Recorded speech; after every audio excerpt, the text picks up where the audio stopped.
Let me see how much I can explain, Gary. You jump in where you need to. The latest is we heard from the was this one of the executive? That's the guy. The executive producer of In Plain Sight, the Mary McCormick vehicle. Yeah. You know, if you're following along, Eric has gotten a job with them, and we basically got it for him. And everything's going along smoothly. We get a letter this morning that the producer is pulling his hair out again. Oh, no. I thought everything was set. What did it say in the letter, Gary? Eric needs to reschedule the dates. He's having trouble getting his oxygen, and he's only got 2 dates available, which happen to be the last 2 days of their shooting, which I can read between the lines. A producer, when you're dealing with a question mark like Eric, the last thing you want to do is go down to the last 2 days because you don't know what's going to happen. If I was that producer, I would bail on the Eric the Midget concept. We've been telling him to bail all along. Unless on those 2 days he's got a complete backup plan. I would bail. I mean, you could just see this is a very, very difficult... What does he mean? He's like he mean they booked him? He had his dates. He seemed very happy and satisfied with everything. It wasn't explained in the email, just that he goes, Gary, I want you to see what I got from one of my showrunners. Yeah. And that's exactly what I said is what it said. It said that Eric contacted them. He's not available on the dates he said he was going to be available. He's only available because of his this oxygen supply delivery. God. Oh, my God. Now, first of all, oxygen, it's free. It can't be that constant. But everybody's got it. It's not like a hard thing to get a hold of. I'm going to guess that Eric's going to tell you that because of whatever assistance he's on, he has to go through a certain company and has to be paid a certain way. Oh, my God. And then you got insulted because Eric sent you a letter. I'm done with him, and I'm down. Really? I'm really done with this. Because by the way, just to finish this, Eric's had 3 months to get oxygen. Yeah, I mean, yeah. Okay, go ahead. And I really mean this, Robin. Are you looking at me? No good deed goes unpunished with this guy. He really is a miserable... So I get an email from the owner of the Viper Club in L.A. saying, hey, when Eric comes to L.A. to shoot his show, I'd love to hire him for a gig. Okay. So my job is I forward it to Eric. Right. He sends me back the note that says, I always knew you didn't listen. Howard said you were a moron. Now it's apparent. Everybody knows I'm shooting in New Mexico. If you kept your eyes open, you would know. Go back to playing solitaire and fall asleep in your chair. I'm like, first of all, I don't know for his driving. Maybe he wants to drive through L.A. and do the gig. Maybe next time he's in L.A. So you know what? You just forwarded him the letter. Right. It's none of your business what else he's doing. And so with his thinking, right, when the guy from In Plain Sight called me, I should have said, Eric lives in Sacramento. He can't make that trip, and thrown it away. Right. Everyone knows I'm in Sacramento. That's right. His handicap is that he's a prick. So you're not talking to him anymore? If he's on the air right now, I'll talk to him. But anybody who sends me, he's not on. Anybody who sends me anything for him, I will decide what to do with it. Right. Which means I'll throw it in the garbage. Right. Hope he never gets another gig. I mean, I was being nice. Yeah. He's funny. He never ceases to be funny. Angry about it. Angry. He finally got an acting job on a major show. And now he's get up because he can't get his oxygen tank, which he's had 3 months to get. Yeah, the whole time we've been talking, he could have been ordering oxygen. I know he has a tough life, but he really is a professional victim. Right. It's always, it's not my fault that I can't do this and I can't do that, I can't do this. And everybody should understand all of my problems. He really is a can't do kind of guy. Right. I can't do. Eric the loudmouth midget. We got to get him on the air. You don't have a number on him, do you? I think we do. Let me see. Let's ask him what's going on. Come on, I'm curious. Real quick, Robin, then we'll get right to it. Okay. I mean, you're curious, right? I love Eric's saga. Yeah. Eric the obnoxious midget. What does he need an oxygen tank for anyway? What is he, part fish? I think it's a just-in-case kind of thing, because he's going on a plane or something. And he couldn't get that together for 3 months. Well, you know what? He went back and forth about how long it takes to get it, and then Johnny was saying it didn't take that long. But Johnny also said there were werewolves. In New Mexico. In New Mexico. If Gary can get him on fast. You want to take a break? Yeah, I'll do a live commercial. Yeah, do a live one. While I'm waiting for Eric. Might as well knock something out while we're doing it. It's the new year, time to make resolutions that will help improve your life, your business, the whole deal. There's an easy way you can start saving time and money in a matter of minutes. Use Stamps.com. With Stamps.com, you can buy and print officially U.S. postage using your own computer and printer. You'll never waste time going to the post office again or waste money leasing a postage meter. It's so easy to get started. You can print postage for any letter or package the instant you need it, and the mailman will pick it up. Right now, they have a special offer. If you use offer code 100, of course. A no-risk trial plus a $110 bonus offer, including a digital scale and $55 in free postage. Don't wait. Go to Stamps.com before you do anything else. Click on the radio microphone at the top of the homepage and type in 100. That's Stamps.com, enter 100. Any word from Eric? Yeah. You got a couple of commercials? Yeah, let's do one. All right, do it. What happened? No Eric? Just a voicemail. But he may call back before. You know how he is. He'll call back when it's most inconvenient. Right. Yeah, he'll call back and I'll be in the middle of something else. We'll be signing off. He'll want to do another half hour. And then he'll be show. mad, by the way, that we called him. Right. He called us back and you ignored him. Yeah, not understanding. So you know what? If he calls back, just say forget it. No. Really? You want to talk to him? Yeah. All right. Yeah. All right. If he calls back, what? We have him. Oh, you have him. Okay. Put him up now. All right, this will be good. Let's first ask him about the oxygen tank, and then you can talk about your letter. I'm so excited. You know, it's so funny because I read the email to Mary and I said, it's my day off. Why am I so mad? But I was so mad. I wanted to fly out there and kill him. Eric the pathetic, lame ass, loudmouth, defensive, stupid, annoying, screwed up, retarded, game jackass. Where is he? I don't see him. 19. 19? Okay. Hey, Eric. Good morning. Morning. Hey, Eric, I'm curious because there's a couple of things going on. We got a letter from the guy from In Plain Sight. Yes. And, like, they're pulling their hair out of their head. Like, you committed to dates and everything, and they got it all together for you. And then you just recently sent them a letter saying you can't get your oxygen tank together after 3 months. And that you're now changing all the dates. And you're, like, pushing them right to the wall because that your availability is the end of their schedule. Is that true? I didn't send them any letter. That's not true. Oh. And you just sent him an email? No. How did they get informed of this? The only email I sent yesterday at all to anyone involved with the show was a reply to John Strauss asking me if the date of my doctor appointment had changed. I said, no, it has not. It's still the 19th. So why do they think you can't make the dates? I don't know. Isn't there something about your oxygen tank not being available? There's a little bit of a hiccup on that, but trying to work it out. Oh. Wait, I'll read you this email from the guy. Tell me if I've got this wrong, because... Did you talk to someone there? I've talked to several people, not through email. All right. Well, not email, but you've gotten in touch with people.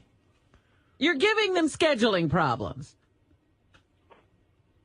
Well, between Johnny and I were trying to work that out. See, in other words, he committed to dates, and all I know is they're under the impression that he's not holding to those dates. Right. Well, but the thing is, you said you wrote them, and he says, oh, I didn't write them. Like, he doesn't cause them any problem. Yeah. He's just stuck on, I didn't write it. Right. Have you told him in some way, smoke signals or something, that you have to change the dates? No. Let me read you this letter we got from them. Here, Eric, listen to me. Help. This is from John Strauss. With Eric, can I just say before you read it, John Strauss, when he was on the show, before we went on vacation, was very specific that he needed ironclad dates by January 1st. Yeah. Right. Okay. Help. He, meaning Eric, he has called twice today, pushing back his start date due to complications with getting an oxygen concentrator. He now says he's only available to us on our last 2 days of shooting. So you didn't say that, Eric? No. Oh. By the way, dates changing, that was on their end. Yeah. Last week. Gary, you're not buying it? No. Why? Because they run a business and he's Eric. Right. Gary, Harley, pay attention. Shut up, 8-base, and play solitaire. Now, by the way, speaking of that, let's get on that. You sent Gary the nastiest note, and I think you made a mistake with that. You know, Gary just gets mail for you, and he forwards it to you. You write him a scathing letter back saying, Gary, you're not paying attention. Everyone knows that I'm taping in New Mexico and not Los Angeles. Gary doesn't give. You know what Gary told me he's going to do from now on? He's going to take all those emails for you and throw them in the garbage. Eric, with your logic, when In Plain Sight called, I should have said, well, Eric lives in Sacramento. He can't be in New Mexico. I'll make decisions for you. I don't know whether you're driving through Los Angeles, or I don't know whether you'd want to double on back and go to Los Angeles to make some extra money on social calendar. Gary's had it with you. I really have. He said that's the last time he even sends you anything that comes through. Why would I help you? In other words, I have to now think for you? I said your handicap is that you're a prick. Your handicap is you're a jackass. Shut up. Ouch. And listen to me. Let me reply. I have an agent just like Howard. I'm not the one that handles that, Gary. Email it, Johnny. Oh. Not to me. But wait a second. But Eric, that's not even what you said. Not appropriate. I mean, even if that's a retarded logic too, but your logic wasn't like, hey, I don't handle this. Your logic was, you're a jackass who doesn't pay attention. You know I'm not going to be in L.A. that day. And Gary doesn't work for you, Eric. He doesn't have to send your email to your agent. He sends it to you. You get it and you send it to your agent. Right. Like you can't hit a button. Well, maybe you can. Even Johnny was like, why is he emailing that to you? That Do you not realize that Johnny tells you what you want to hear? That Johnny thinks you're as big a joke as anybody? No, he doesn't get that. Why'd you have to tell him? That's like telling a little kid there's no Santa Claus. Johnny agrees with you because it's better than arguing with you. Johnny thinks it's funny. When you complain about me to Johnny, he goes, yeah, that Gary's, because it's funny and he doesn't want to deal with fighting with you. a lot of people think you're. That's true. But in this case to you, I wasn't. I was trying to be nice, trying to help you make some extra money. And by the way, facilitating all these emails from the people from In Plain Sight right from the Gary beginning. doesn't really care. He's doing it to be a nice guy. I've done as much work for you to get on this dumbass show as Johnny has. And it's still not going to happen because now... So it's legit. Isn't that the show that Eric used to do when he had an agent? Yes. Oh, exactly. right. Oh, so you stepped in on that. That would have been Eric's part. It would have. What is the part? Do you know what the role is? I looked it up. See, Jeff doesn't even care what the role is. He'll do anything. I don't give Do you know what the role is, Gary? I don't know what the role is, but I do know that John Strauss had emailed me. You remember we had him on the air a bunch of times, and that Eric was dealing with him directly. Right. And, you know, maybe he just wanted to deal with an agent, so he wasn't dealing with Eric, and now he's dealing with Johnny for Jeff. Wow. And, Gary, Yeah. did you get my acting parts? You're acting I what? sent it to you on Twitter. Eric, what do you make? Well, Why send me something on Twitter when I have an email? Eric is being strangely silent in all this.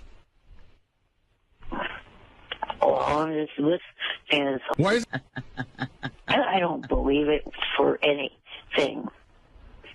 Yeah, well, I didn't believe you'd get an Stranger acting things role. have happened. Yeah, I didn't believe you'd get an acting role, and you did. I mean, so if you can get one, I'm pretty sure anyone could get one. Hey, Jeff, you're going to fall and break any of their tables? Like you broke your own? I'm going to fall and break your head open. Well, one thing I do agree with Eric is that Jeff, you know, is going to have to refrain from drinking if he's going to work on the set. I have to say, Jeff's oddly reliable when he needs to be. Yeah? I don't drink 24/7. He's never missed an appearance here. Right. You know, whenever he says he's going to be here, he's here. He's, you know, I never worry about him, and you know. But does Jeff have the same appeal of an Eric the actor? I mean, would you tune in to see Jeff the drunk? You would? Yeah. Much. Wait, you said there's a TV show on tonight, Yeah. and Jeff is going to come out in that sling and a cowboy hat and try to pretend to be somebody else. I'm going to watch it. You got a point. The only show that he would fit on is Here Comes Honey Boo Boo. He's that kind of a person, white trash, like that family. Hey, Eric, what shows do you think you fit on? Eric's more family friendly. He's like Downton Abbey. Right. Hey, let me see if I can make this happen. Thank you, Jeff. All right. I'm sort of talking to Eric, I guess. Hey, Johnny knows what to do, and that's to dump Jeff. I don't think that's happening. Eric, fuck What? you. Yes, Vince. Hey, I was going to tell you that all the guy's going to do is backstab you. He's going to lie to you again. He's going to threaten you. You gave him a job. No, I'm not. He threatened. What did he do? He threatened to sue Pepsi because he couldn't get Pepsi. And yet you give him an acting job. And he calls himself an actor, yet he turns down roles all the time. I'm not a big fan of Jeff the Drunk either, but you know what the difference is? The difference, at least Jeff will be a little bit more grateful for everything you do for him. Now, Eric told me not to put you on the air anymore, Vince. Because And what did I do? Let Eric... retard. What is he? He's an incredible retard. I've never threatened to... Hey, how many times has Eric... Idiot. How many times has Eric called the show and threatened you and complained and criticized? Well, he has a lot, Vince. You're right. Yeah, and then he's like he's begging for you guys to get him acting jobs, okay? And Gary is always the one who sets him up with stuff. And then he has the nerve to call Gary and says, "Go see your relatives at the zoo." And what the hell is that? Right. Why would even Gary put any effort, or you guys for that matter? Good point, Vince. Good point. Well, Vince is making a fucking loser. Guys are saying a lot of things, Eric, that I can't... that comes from someone that begged the show for an anniversary gift for his wife. Hey, you know what, Eric? You're calling me a loser? Remember the time that Howard set you up with that meeting with that ABC executive, and what did you do? You threw him off just so you could watch the finale of American Idol. And you know what? I'd be the kind of guy that if you didn't have a way to get there, I would have driven all the way from L.A. to where you live, picked you up and driven you over there just to help you out. That's the kind of guy I am. But you're such an ungrateful little fuck that you don't appreciate anything anybody does for you.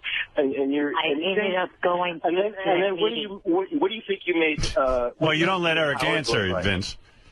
No, what do you think? All right, I got to go, boys. I got to go anyway. Up, Vince. You made Howard look like a piece of shit in front of his friend.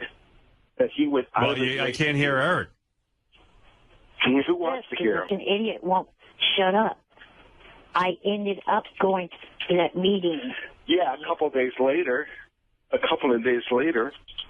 And then you made... All right, okay. I gotta go, boys, anyway, and we'll see how this whole thing turns out. It's Johnny is... Take your wheelchair away from you. Let's see if on Thursday Johnny is still representing Jeff. We'll see where Eric's at. It's going to be a real... Johnny, don't do nothing for...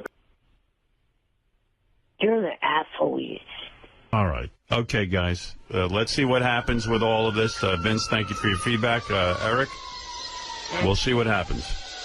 It seems as though there's a lot of confusion going on about all of this. And, Howard, in my opinion, Marty Brown needs to be DQ'd. He's had a career in the 90s. So what? In country music. Who cares? That's unfair for whomever could have taken his spot. You worry about your career. Don't worry about Marty Brown. Thank you. Worried about Marty Brown, the country singer. He should be DQ'd. DQ'd. Why? Anybody who wants to enter that thing can enter. Yeah, anybody could come up and audition. Yeah.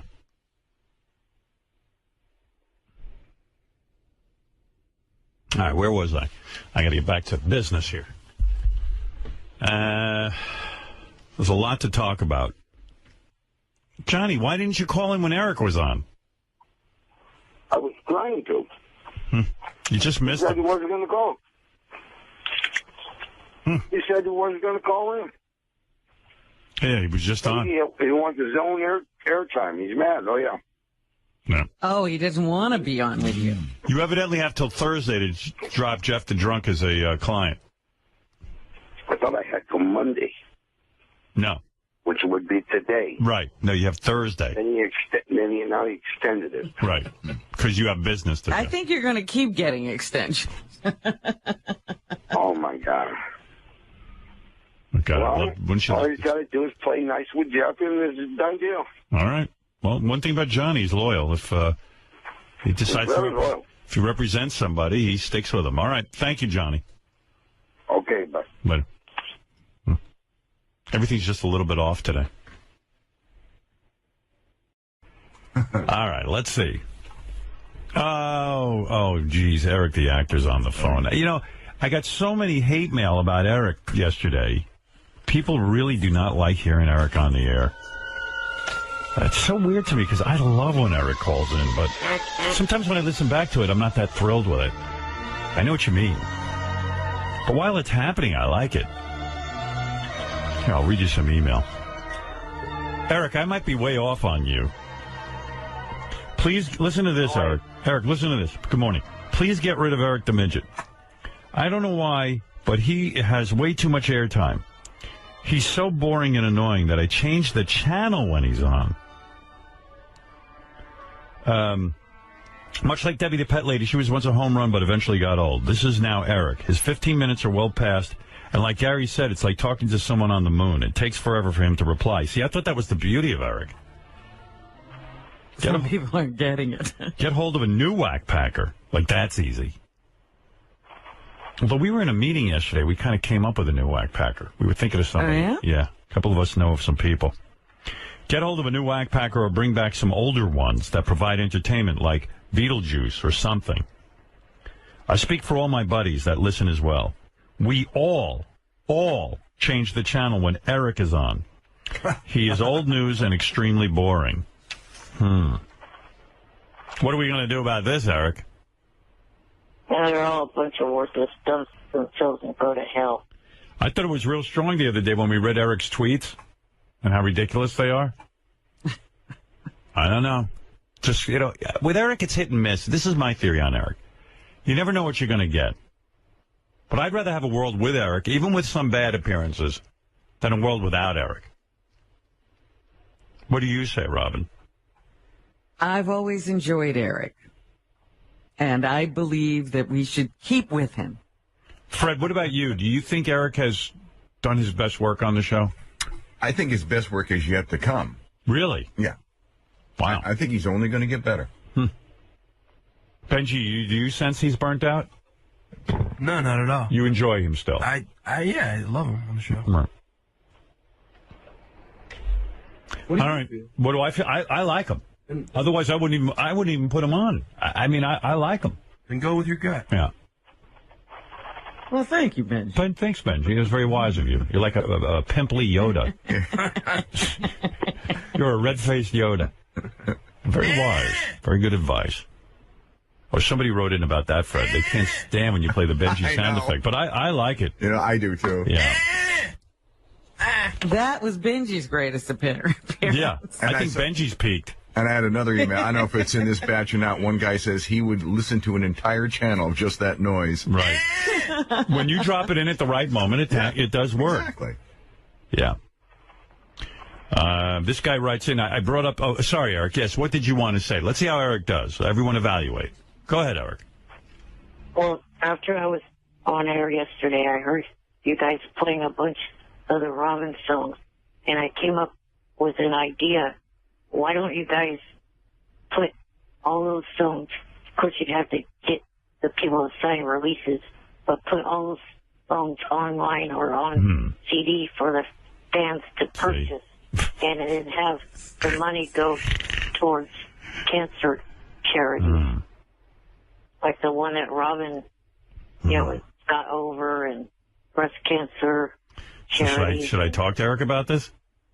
Eric, when those song parodies use the music of other people, you have to clear the rights. It's a whole thing. You can't. You're going to go through it. All right, Eric, I'll consider it. Thank you. All right, Eric the actor, everybody, making an appearance.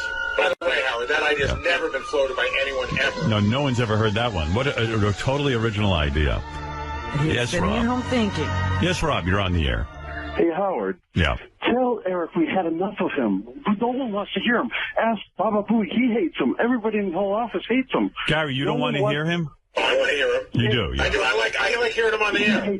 By the way, he said someone asked him, is 2 least favorite staff member is that it's me, but Fred. He doesn't like Fred. Well, because Fred plays all those terrible sound effects.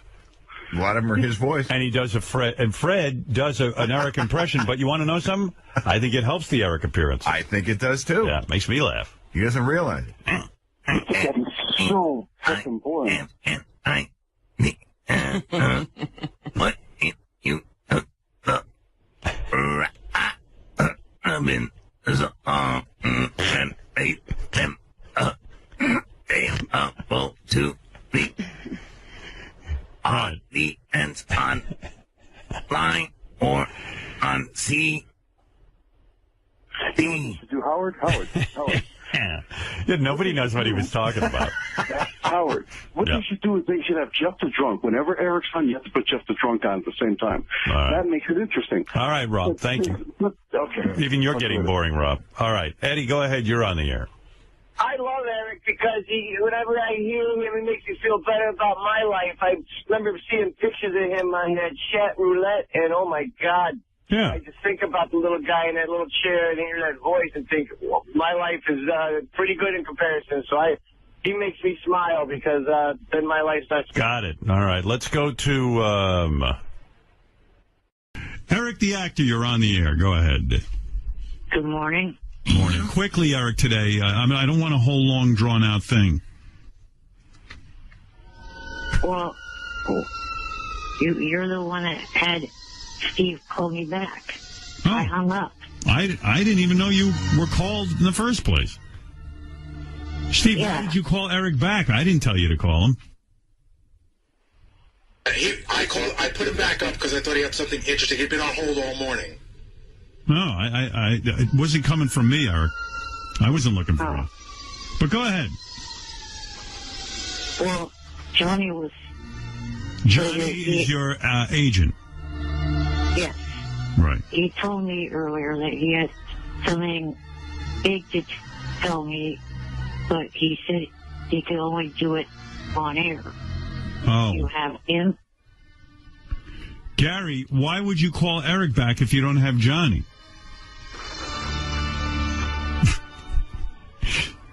Eric makes a point. Do you follow this, Robin, so far? Isn't this great?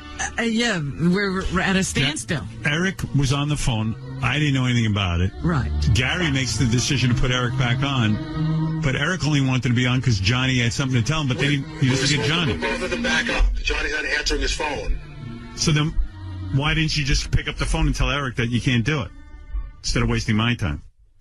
Eric, he's not here. I got to go. I'm so sorry. Forgive me. That's the incompetence of my staff.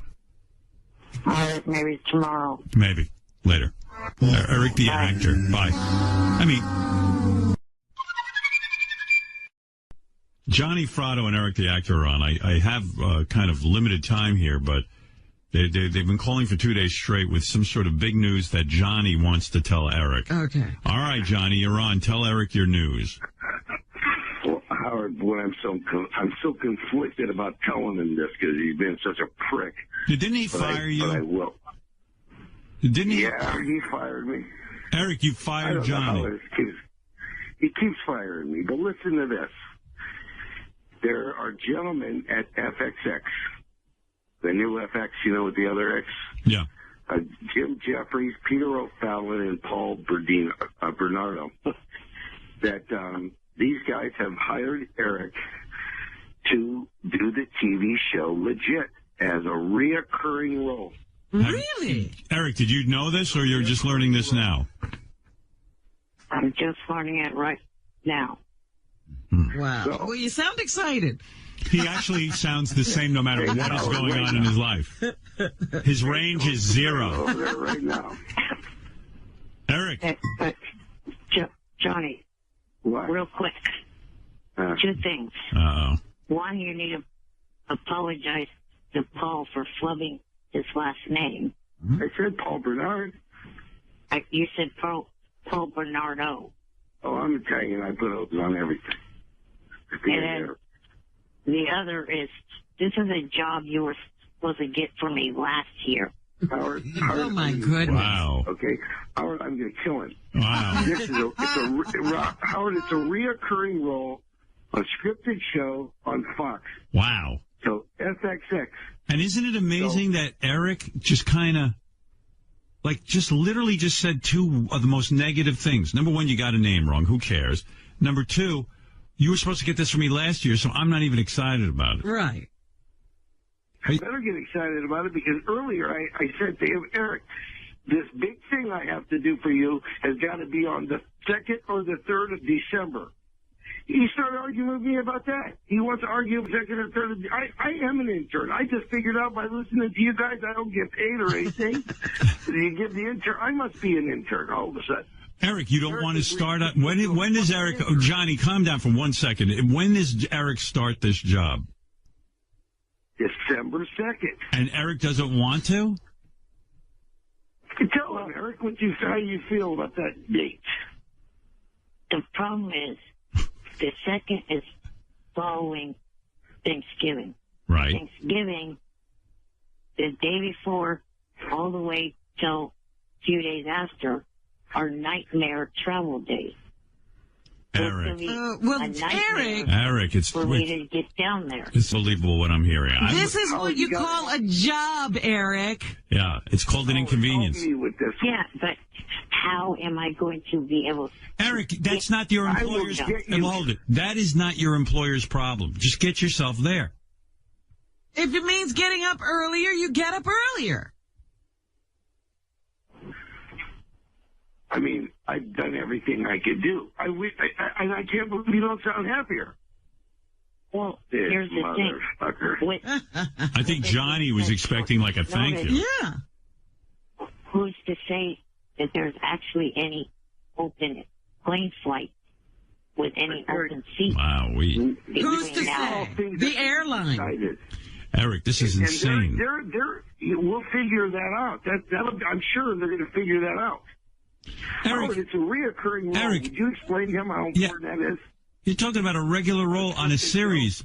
Actors wait for this entire life. Is he going to have a problem getting there every time and have a problem with whatever date Johnny gives him? Yes. I hope not. Yeah, of course he is. Well, I'm not asking anybody to date. That I am not going to do. Hey, Johnny, if I was you, I'd just put the job out there. If he can't get there... That's it. That's it. That's not. Well, I just lost a lot of my steam earlier when we were talking about the interns, and I started going, I fit in that category. Got me doing. Eric, what do you say to all of this? I mean, what is going on? Let me hear. Howard. You're the only guy I know. Let me talk to Eric for a second, Johnny. You're the only guy I know who finally gets his dream of a reoccurring role on a series, and you're filled with like... You're not happy. I can't even do it. I don't know how I'll get there. That's the easy part. Poke holes in it, you know? The easy part is getting there. The hard part is getting apart. Yeah, really. You know, the people from this show can't be too happy to hear your reaction. And did you just say it took me a year to get it? Yes. It did. This is how hard it was. It took a year. Why did it take a year, Johnny? Explain it to him. Why did it take a year? Howard, because they were trying to figure out a way to fit him in. Right. And these three guys had to come together. This Jim Jeffries and Peter Opal and Paul Bernard had to come together and go to FXX, and talk them into this. This was not a little thing. It was a very, very big thing. There were probably serious meetings about this since this is a reoccurring role. So it wasn't easy to do. Here's another question to you, Johnny. Boy, oh boy. Is this to try to make up for you calling me racist on Twitter? Where are we going? I didn't call you a racist on Twitter, okay? I did not do that. Howard, change lives with me one day, okay? No way. I want to be on America's Got Talent. You come deal with Eric, deal with Willie, the 5-year-old, deal with the 11-year-old. Wow, I mean, I am dumbfounded. It's cool. I was expecting Eric to, just go berserk over this news and go, oh, my God, my dream is coming true, and yet what I'm hearing is... I don't think he really... Howard, I don't think he understands the bigness of this. All right, well, guys, I got to go. I got to move on, but... Yes, Eric? I understand it all. It's the timing That's the problem. Why? What is the timing? What is that? What else do you have to do, dude? I don't want to be stuck on an airplane where I can't move arms because it taps. So why don't you fly the week? So fly there 2 weeks before Thanksgiving. Yeah. And stay in a hotel. You get one of the suitcases like they used to carry like Charlie McCarthy around in and put it in there. Yeah, dude, you want to be on TV. What do you think? Do you think TV is going to change for you? Howard, explain to him reoccurring role. He knows what it is. I don't think he understands the money aspect of that. That's a regular. Dude, that's a paycheck. Yes, I understand that. What kind of money are they talking, Johnny? We try to be a little appreciative. Johnny, what kind of money are they talking? Johnny, listen to me if you would. It's difficult to communicate with you. What kind of money are they talking? Well, you know what? I don't know exactly, but I can tell you this. I know that it's more than he did in Plain Sight. Wow. Every week. Plain Sight was a pretty big check. And Plain Sight wasn't reoccurring. Right. So by being reoccurring, I think he's entitled to some other things. Let's be honest. Eric should pay them for that. Thing for him. It's huge. Huge. It's huge. It's his first step in the industry. You know what, Eric? This time I think I'm going to take I think I'm going to take the 10% hour. I really do. You should take the 10%. You earned it. I think I'm going to take 10% just because of illness. Do you have anything in writing from Eric? Do you have anything in writing from Eric that you're his agent? No, nothing in writing. Nothing in writing. Mm-hmm. No, because I've been an intern. I just realized that listening to the beginning of the show. So why do you even do it? I mean, for this kind, you don't even get a thank you. I feel like I have to do. I feel like I owe you guys something. You don't owe us anything. That you have to do hard. Well, no, because being around the show has helped me a lot too. Well, so anyway. Anytime I can give back, I give back. But there's got to be somebody easier over there. You know what I mean? That I can give back to. This guy's too tough. I know. Talk about a anticlimactic announcement. Oh, really? Yeah. Do you feel like we just said something that was great? No, Eric, are you turning? There's not an actor in the world that wouldn't be jumping up and down. They'd be Marianne from Brooklyn. Eric, are you turning down the role? No. You're just not going to go. Well, he's got to go. You realize as a grown man, you have to take responsibility and get yourself to your job. That's true for all of us. I know, and the other thing is also prior to finding this out, I kind of committed to watching my brother's dog while they're in Disneyland, and they won't be back until the 3rd. Eric, you're full of crap. Bring the dog here. I'll take care of the dog.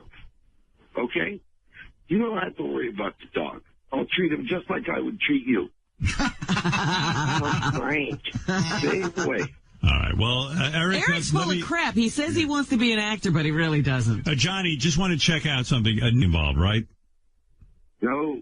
All right. Nope.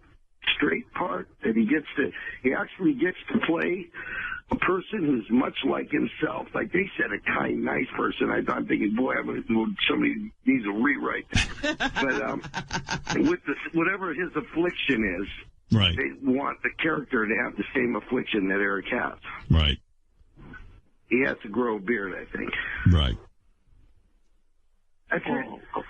Uh-oh. There's another objection.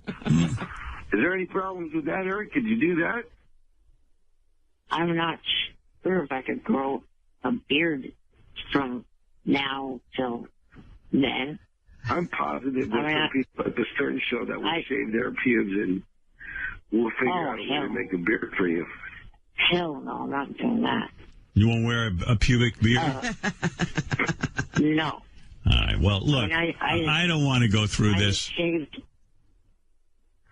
All right. I just shaved last night. Is there any part of this that makes you happy? Any little part? You mean you shaved last night, Eric, and how long does it take for a beard to come in? You got a whole month. Not a whole month. Well, he said December. Couple of weeks. Yeah, a week. Howard. It's like 3 weeks. Well, about 2. Then you're Howard, in good when shape. he get me on the phone, he calls the 5-year-old and talks to the 5-year-old about Skylanders. All right, look, I got to go. I don't. Guys, Eric, good luck with your role. If you take it, if you don't take it, sounds to me like it's not going to happen. Johnny, if I was you, I'd bow out of this thing. You gave him the job, and that's it. Let him handle it. You gave him the job, Howard. You gave him the job. Yeah. That's where they found Eric, and that's what they're interested in. Everybody's interested in getting a year. If somebody gave me a reoccurring role right now, starting day 1, I start growing my beard, I get my ass to... You find out what the airline flights are? Where are they shooting, John? Yes. They're shooting it right in L.A. Wow. Yeah. Over at Fox Studios. Wow. So it's this show has got they got Carrie Fisher, they got Tom Arnold, they got Bob Saget, they got John Ratzenberg, the guy from Cheers. Wow. They got George Lindazizian or whatever his name is, the guy who's 007 guy. I mean, it's a big budget, it's a big show. Eric's not sure if he wants to come up there with all that traffic. Oh, brother, I'm trying to say something. Let him say something. The other thing that I have to do every time I travel is contact my oxygen company to get the oxygen machine at the hotel that I'll be at. Isn't it great you've got 3 weeks to do that? Yeah, Eric, you know what your problem is? You make everyone your problem. Everything is everyone else's problem. Make your problems your own. You know what you have to do. Now get to work. All right, listen, do what you want. Filled with oxygen, I swear. You probably wouldn't be that good in the role anyway, honestly. So forget it. Just tell him forget it, Johnny. He's never going to make it there. He's got to watch a dog. And he's afraid of the traffic. Way to go, Johnny. Put in a whole year on this. A year. Yeah, this was the complaint for a whole year, and it gets done, right? I'm thinking he's going to go crazy. What am I thinking? Now I have to wait a year for you to get through that list that I sent you. Yeah. All right, guys. And he's an amazing kid for somebody who's not paying a person. Yeah. He's got nothing but demands, and he's upset with the way the job is getting done. What is the list, Johnny? Oh, Howard, it's motorhomes, money, shoes, everything. By the way, a chartered plane to your birthday party. He wants you to get that. He wants me to charter a plane to your birthday party. Wow. I told him we're not even invited to the birthday party. Exactly. Charter the plane now, just in case. All right, Johnny. Well, you certainly have a tough life with Eric, and I don't know what's going to happen. We look forward to getting an update. That's why I like that you went back to AGP, Howard. I love the idea that you went back. Or I'm going to make you change places with me. And you know what it is? So many people don't appreciate work. Eric's one of them, apparently. I mean, let's face it, Eric really has no acting chops. The fact that they gave him this job is as a result of his appearances on here. And now he's going to throw it away. What? I have acting ability. I've been acting for 11 years plus on television. Eric, you know you're not that good. Look, you're not that good at acting. Let's be honest. The drunk is almost going to commit suicide. Everybody, because of my acting, everybody has a complete wrong perception of me. I don't think so. No. What do they think you're a prick? Have them call me. I'll tell them. All right. I'll tell them. Just have them give me. All right, guys. This is growing tedious. I have to go. Thank you. Thank you, Howard. Do you want to talk to Underdog Lady? She's even annoyed with you. Thank Howard. It's not. All right. Thank you. Thank you, Hal. You're welcome. Bye-bye. All right. I had enough. Oh, my God. It's so annoying. It's so annoying. Imagine a reoccurring role on a TV series. Yeah. And he's turning it down. Well, he says he's not, but I don't know. But he has so many, I have this problem and I have that problem. Yeah. It's never going to work out. Eric, I got to take a break, but when we come back, I'll talk to you, okay? Okay. When we come back, you can talk to us. You know what I'm going to tell you when we come back? What's that? How you blew it not coming to the birthday show. You know you I don't believe that. You heard the birthday show? Yes. Wouldn't you have loved to have been there? Oh, my God. The audience alone, you were thrilled. You blew it! Don't try to give me on this phone how you wouldn't have cared. Because you'd be lying. Well, no. When you come back, I'll tell you. Do you have a cold? Go ahead. No.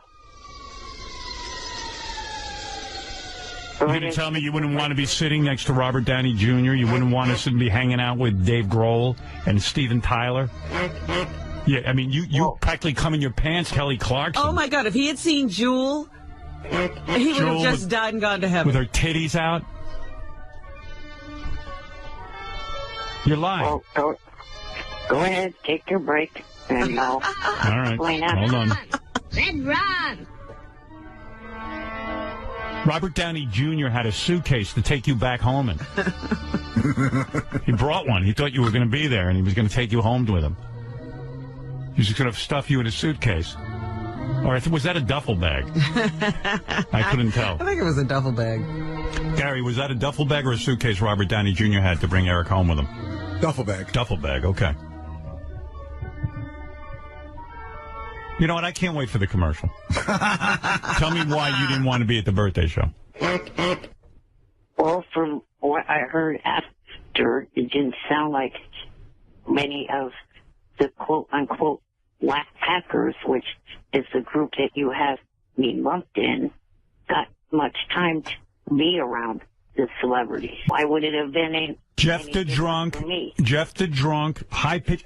I got a picture of high pitch Eric on the red carpet, practically in coitus with Jewel. And Eric would have been sitting on the floor. That's right. Just so you know, the Wack Pack were up in a box. Except no. It wasn't Jewel. It was Heidi Klum he was hanging out with. Howard, the Wack Pack was in the box. Right. With the exception of Ham Hands Bill, who was on the floor, which is where Eric would have been because I couldn't get a wheelchair up there. That's right. You're in a wheelchair. You would have been sitting on the right-hand side of the stage where Steven Tyler and his daughter were sitting. That's right. You're just trying to rationalize why you're up so bad.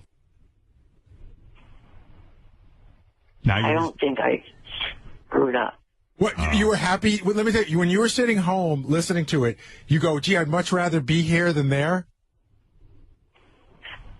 This is a guy who comes in his pants just third-rate wrestlers. Yeah. No, I do not do that. What, you don't come in your pants when you meet wrestlers? No, I don't. You get a boner, though, right? No, I do not. You don't get a boner with your baby cock? His Smurf dick. His Smurf dick? His Smurfy dick? You remember that call? That was good. What was that call again? Oh, so bad. Our old assistant called him, and it claimed to be from somewhere. And she's like, and she goes, rub your Smurf cock against the phone. That's my favorite call ever. Me too. Smurfy. No, she said Smurfy cock. No, your Smurf cock. Did she say Smurf cock? Yeah. I've listened to that phone call 1,000 times. Me too. Eric, do you hate that phone call or do you like it? Hate it. Okay. He doesn't like anything. He doesn't like. Who was she pretending to be again? It was like. I think it was the blonde from. Oh, she was trying to. The one he was in love with, not Carrie Underwood. Who was the one that he? No, it's Carrie Underwood. No, it was Deanna DeGarmo. Yes. DeGarmo was that one? She was like, "Hi, Eric." No, it wasn't. God, you claim to listen to 1,000. Who was it again? Not even getting it correct. Who was it? It was Carrie Underwood. Yeah, I thought it was Carrie Underwood. Oh, yeah, that's not the part I listened to. Hi, Eric. This is Carrie Underwood. Do me a favor and rub your Smurf cock against the phone. So great. And you're like, no. You really thought it was Carrie Underwood. For a moment, but then when it started getting like that, I didn't. Good afternoon. Hi, Eric. It's Will. Hey, Will. Do you have a minute now? You think you could talk to her? Sure. All right, I just got to get a three-way. I just got to call her management real quick, all right? Hold on 1 second. Hi, Dave? Yeah, is Carrie available now to talk to Eric? Oh, okay. Hold on one sec. Eric, can you hear me? Yes. All right, I'm going to get Carrie on the line right now. Hello. How are you? I'm great. How are you? Is this Eric? Yes. Hi, it's Carrie. What's happening? Oh, not much. I sent you the roses to the East Rutherford, New Jersey arena. Yes. I got them yesterday. Thank you so much for that. That was really, really sweet of you. You're welcome. Can I ask you a question? Sure. Do you like dancing? It's not that easy being in a wheelchair. Listen, I know you're small, but can I ask you something? Okay. Are you small in the pants, too? I don't know. Your voice is... I'm getting a little moist here. Can you moan for me? Carrie Underwood. Let me ask you another question. Are you at least, say, 3 inches? I'm pretty sure I'm bigger than... What I like about this call, Eric, is that you still think it's Carrie Underwood. You're hanging in there. You should have been out of there when she asked you if you were small in the pants. Right. Now, in hindsight, he realizes that. At some point, we all want to believe, you know what I mean? At what point do you finally get suspicious? I'm going to see if I can detect that. But, when I met you in Sacramento, it looked like you had a boner when you met me. Did you? I don't think I did. Really? Have you, ever been stepped on in a large crowd? No. Have you ever been mistaken for a leprechaun? No. What else do you like about me? What was going through your head at this point? That, like, maybe she's just a mean person and that's what she comes off nice on stage? I was not sure what the hell was going on. You were probably just excited that it was He Carrie still Underwood. wanted to believe. Right. He just wanted to believe. Oh, you got a really pretty voice. Can you start rubbing yourself, Eric? What? I mean, troll. The show's in Uniondale tonight. Oh, my God. Eric, take off. Wow. Yeah, the show's in Uniondale tonight. Let me midget, you troll, and you go, your show's in Uniondale tonight. What the hell? I don't know whether to get excited or insulted. How could you say to her, your show's in Uniondale tonight? Because I was trying to get off the topic. I say, you're trying to switch up. Change the subject. All right. It's true, like Dream Date, and she's coming on to him, but in a weird sort of leprechaun, right. insulting. She's not really looking for him to be a long-term commitment. Yeah. It's into a kinky thing. I just want to try him out. But if you think she's the real Carrie Underwood, why not just stay on topic and go with it? Because I wasn't, at that point, wasn't thinking it was the real one. Ah, right. Sure. Then why didn't you just hang up? Because he thought it was Carrie Underwood. Let's continue. Your diaper and jab me with that shrinky dink. Take off your diaper and jab me with that shrinky dink. Let's hear what he says to that. I don't wear a diaper. Oh. Are you up for going on a date? Yeah, definitely. Give me. Probably not on the first date. Why wouldn't him being hard to get? Dude, why wouldn't Carrie Underwood on the first date? I don't know. Are you out of your mind? You went down to those chicks. Why wouldn't Carrie Underwood? I probably would. Of course you would. So why are you telling her you're not going to... She's like, take out your shrinky dink and put it inside me. Shrinky dink. Take off your diaper and give me that shrinky dink. I got to give somebody the Academy Award. Who fed her the line shrinky dink? Do me a favor. Repeat after me. Deplane, deplane. Why? Because it turns me on. Deplane, deplane. Say it. The plane. Oh, boy, was he in hook, line, and sinker. I can't believe you pretended to be Hervé Villachez for Carrie Underwood. Have you no dignity? He won't even do it for us. All right. Are you crazy over there? No. You think Carrie Underwood's going to ask you to say deplane, deplane? No, no. Yeah, well. But he was in the throes of rapture. Yeah. Faster, baby. Come on. The plane. Faster. The plane. Hey, Eric? Yeah? Do me a favor. Rub your Smurf cock on the phone real quick. There it is. Why? Because I want you to. Smurf cock. Why?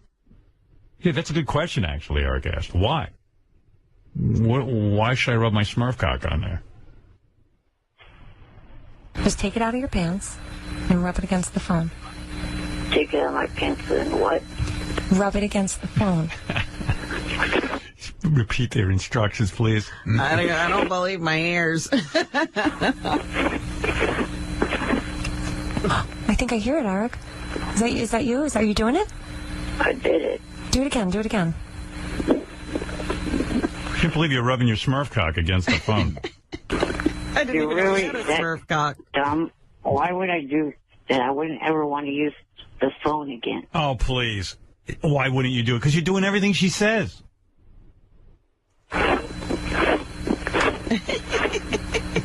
Sounds like he's using a sander on this. Harder and faster. I just put it back in my pants. Take it back out.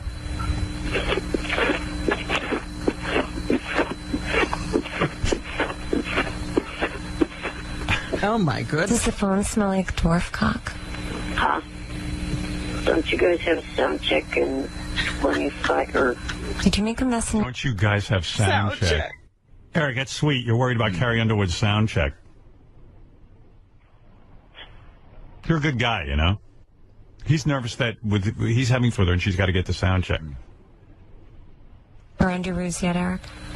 I wear regular underwear. Oh, okay. Talk dirty to me, please. Save me. I want you. No. It's you. I want you. Can I give you a tip? When a chick says, repeat after me, you say it. Yes. Exactly. Don't try to clean it up. She wants to talk dirty. That's my opinion. I want to you, not as I want you. Here, practice with me. Eric? Eric? I'm here. Say you want me. I'm not repeating that right now. See, he doesn't learn. You. Louder and faster. Come on. You. Faster. Come on. You. Well, look, I have to do an air check. I'll have my manager team call you later. Okay. Manager team. Bye-bye. Bye. The Carrie Underwood, 173. I sure wish that was the real Carrie Underwood. Oh, it would be so funny if it had been. Yeah. Believe me, I wish Eric would hook up with Carrie Underwood. I'd be happy for him. Well, like you said, he missed a great opportunity. There were beautiful women all over the birthday bash. Well, I did miss you, Eric. I'll be honest. Right. Well, when are you going to be doing the America's Got Talent out in L.A.? In April. April, I'd have to look at the calendar, but April. Hey, Gary, you know when I'm going to L.A. for America's Got Talent? Hold on, I'm looking. I have people for that, Eric. Eric is now going to work on this because he realizes he missed a great opportunity by letting it fall into the hands of other people. You see, he's proactive now on the phone getting information. Yep. Well, you know what? We had fun the last time he came because I sat Eric right next to me, and he got to kind of, right? You were pretty close to me that time, and I kept looking over at him. And I'd say, hey, Eric, what do you think?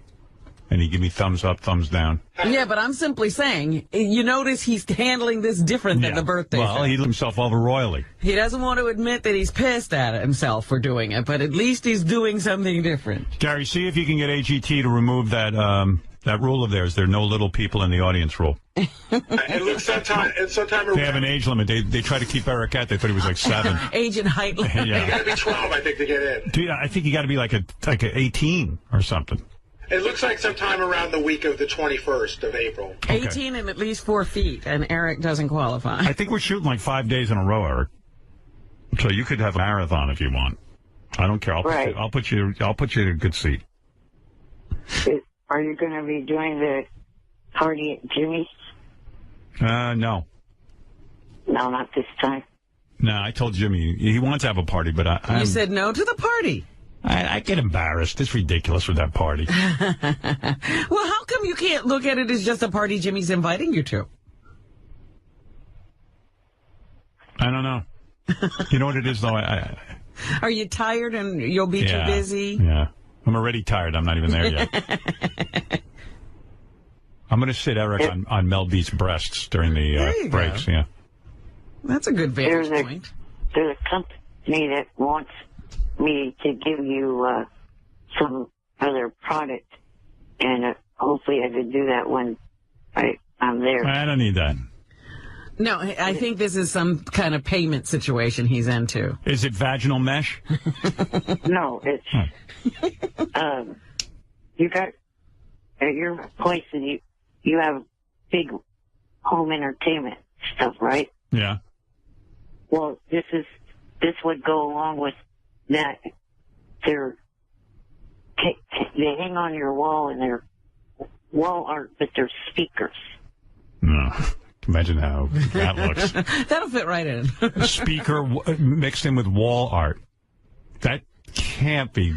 I mean, I'm sure it's lovely. What's that velvet Elvis there? You know where I'm going to hang that speaker? Right next to that picture of those dogs playing pool. There you go. That I have.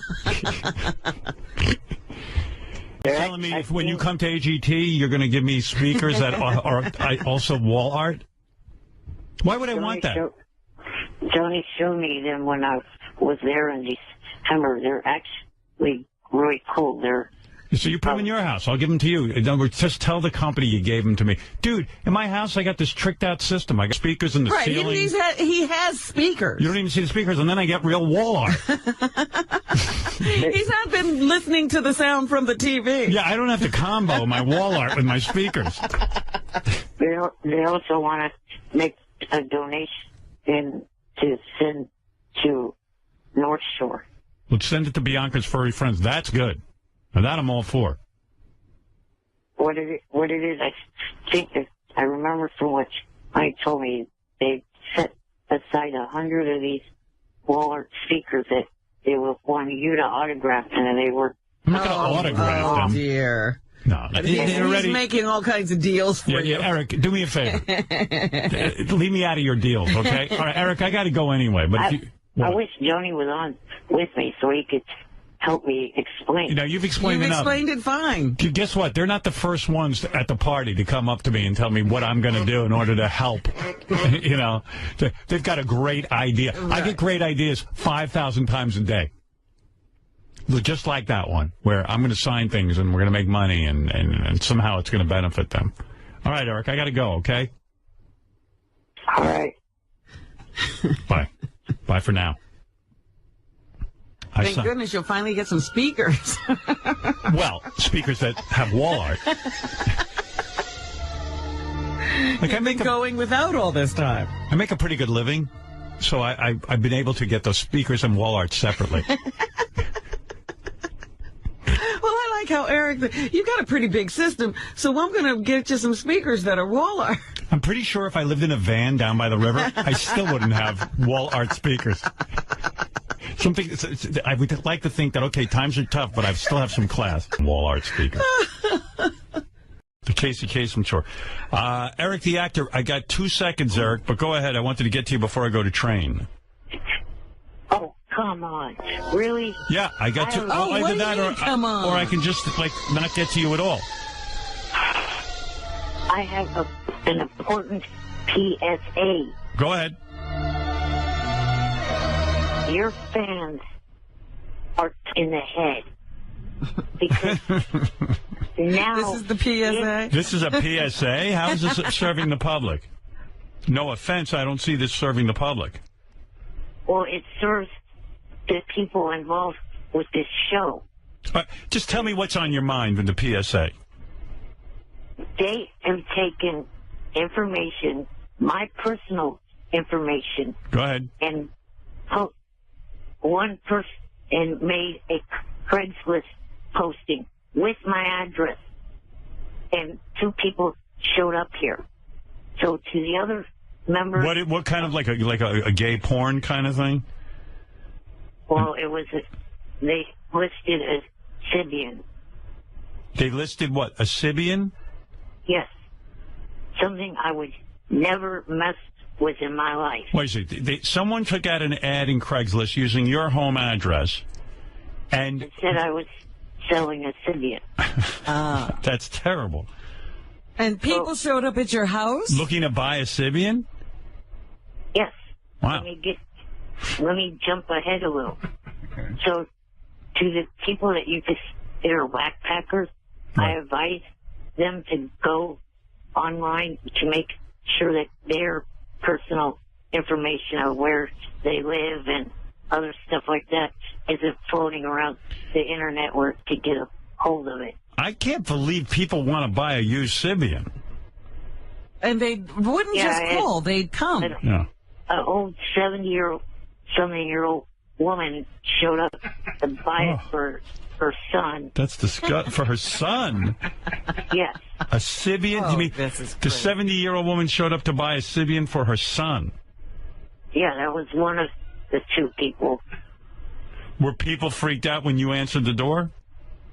No, my roommate answered. Right. Let's go into Gonzo and find out if he was behind this. Were you behind this, Gonzo? No Gonzo, because he's one of these guys I know who's always at war with you. Gonzo. Vince, were you behind this? Hello, Vince? What's happening? Yeah, I'm here. Were you behind this prank played on Eric?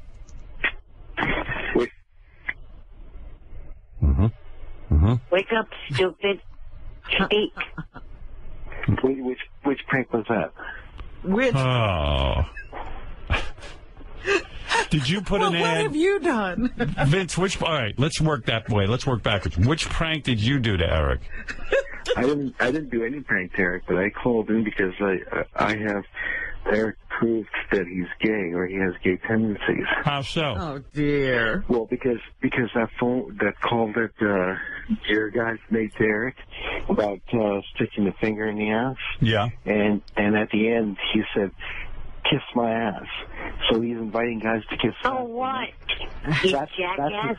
That's as stupid as when two guys get into an altercation and one guy says to you, "Hey." You're saying that Eric is wanting a man to kiss his anus, so therefore he might have gay tendencies? Yeah, and he definitely will work the way to his dick. Wow. Dick he has. You think it's a subliminal or subconscious desire to have someone work his way to his cock? Right. Eric, how do you respond to what Vince is saying? Idiot. Right. I have gay tendencies. My only piece. Is it for what, a thought to come out of there? No, like you. Then why do you own a Sybian if you're not homosexual? Didn't I say use for that? I don't have one. Were you selling one, though? I had one. No. I saw an ad on Craigslist that said you're selling a Sybian. Fake. Oh. Well, he's selling. Maybe you should sell Sybians. Well, he's selling the Sybian because he doesn't need it. I can't believe people showed up for it. How much were they willing to pay? Rid of that dumb fuck. Who, Vince? Yes. Okay. He's not selling the Sybian because he's selling the Sybian because he doesn't need it anymore. He's got guys lined up to do him his wish, you know. All right, Vince. Thank you. Okay. All right. Go yourself.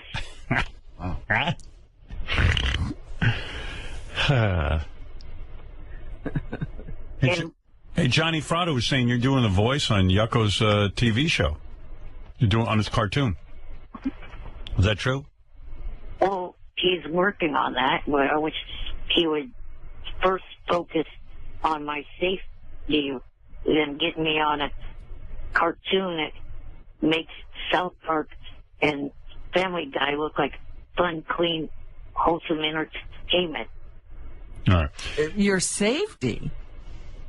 I don't know. Does he have so many parts coming that he can make fun of anyone he's offered?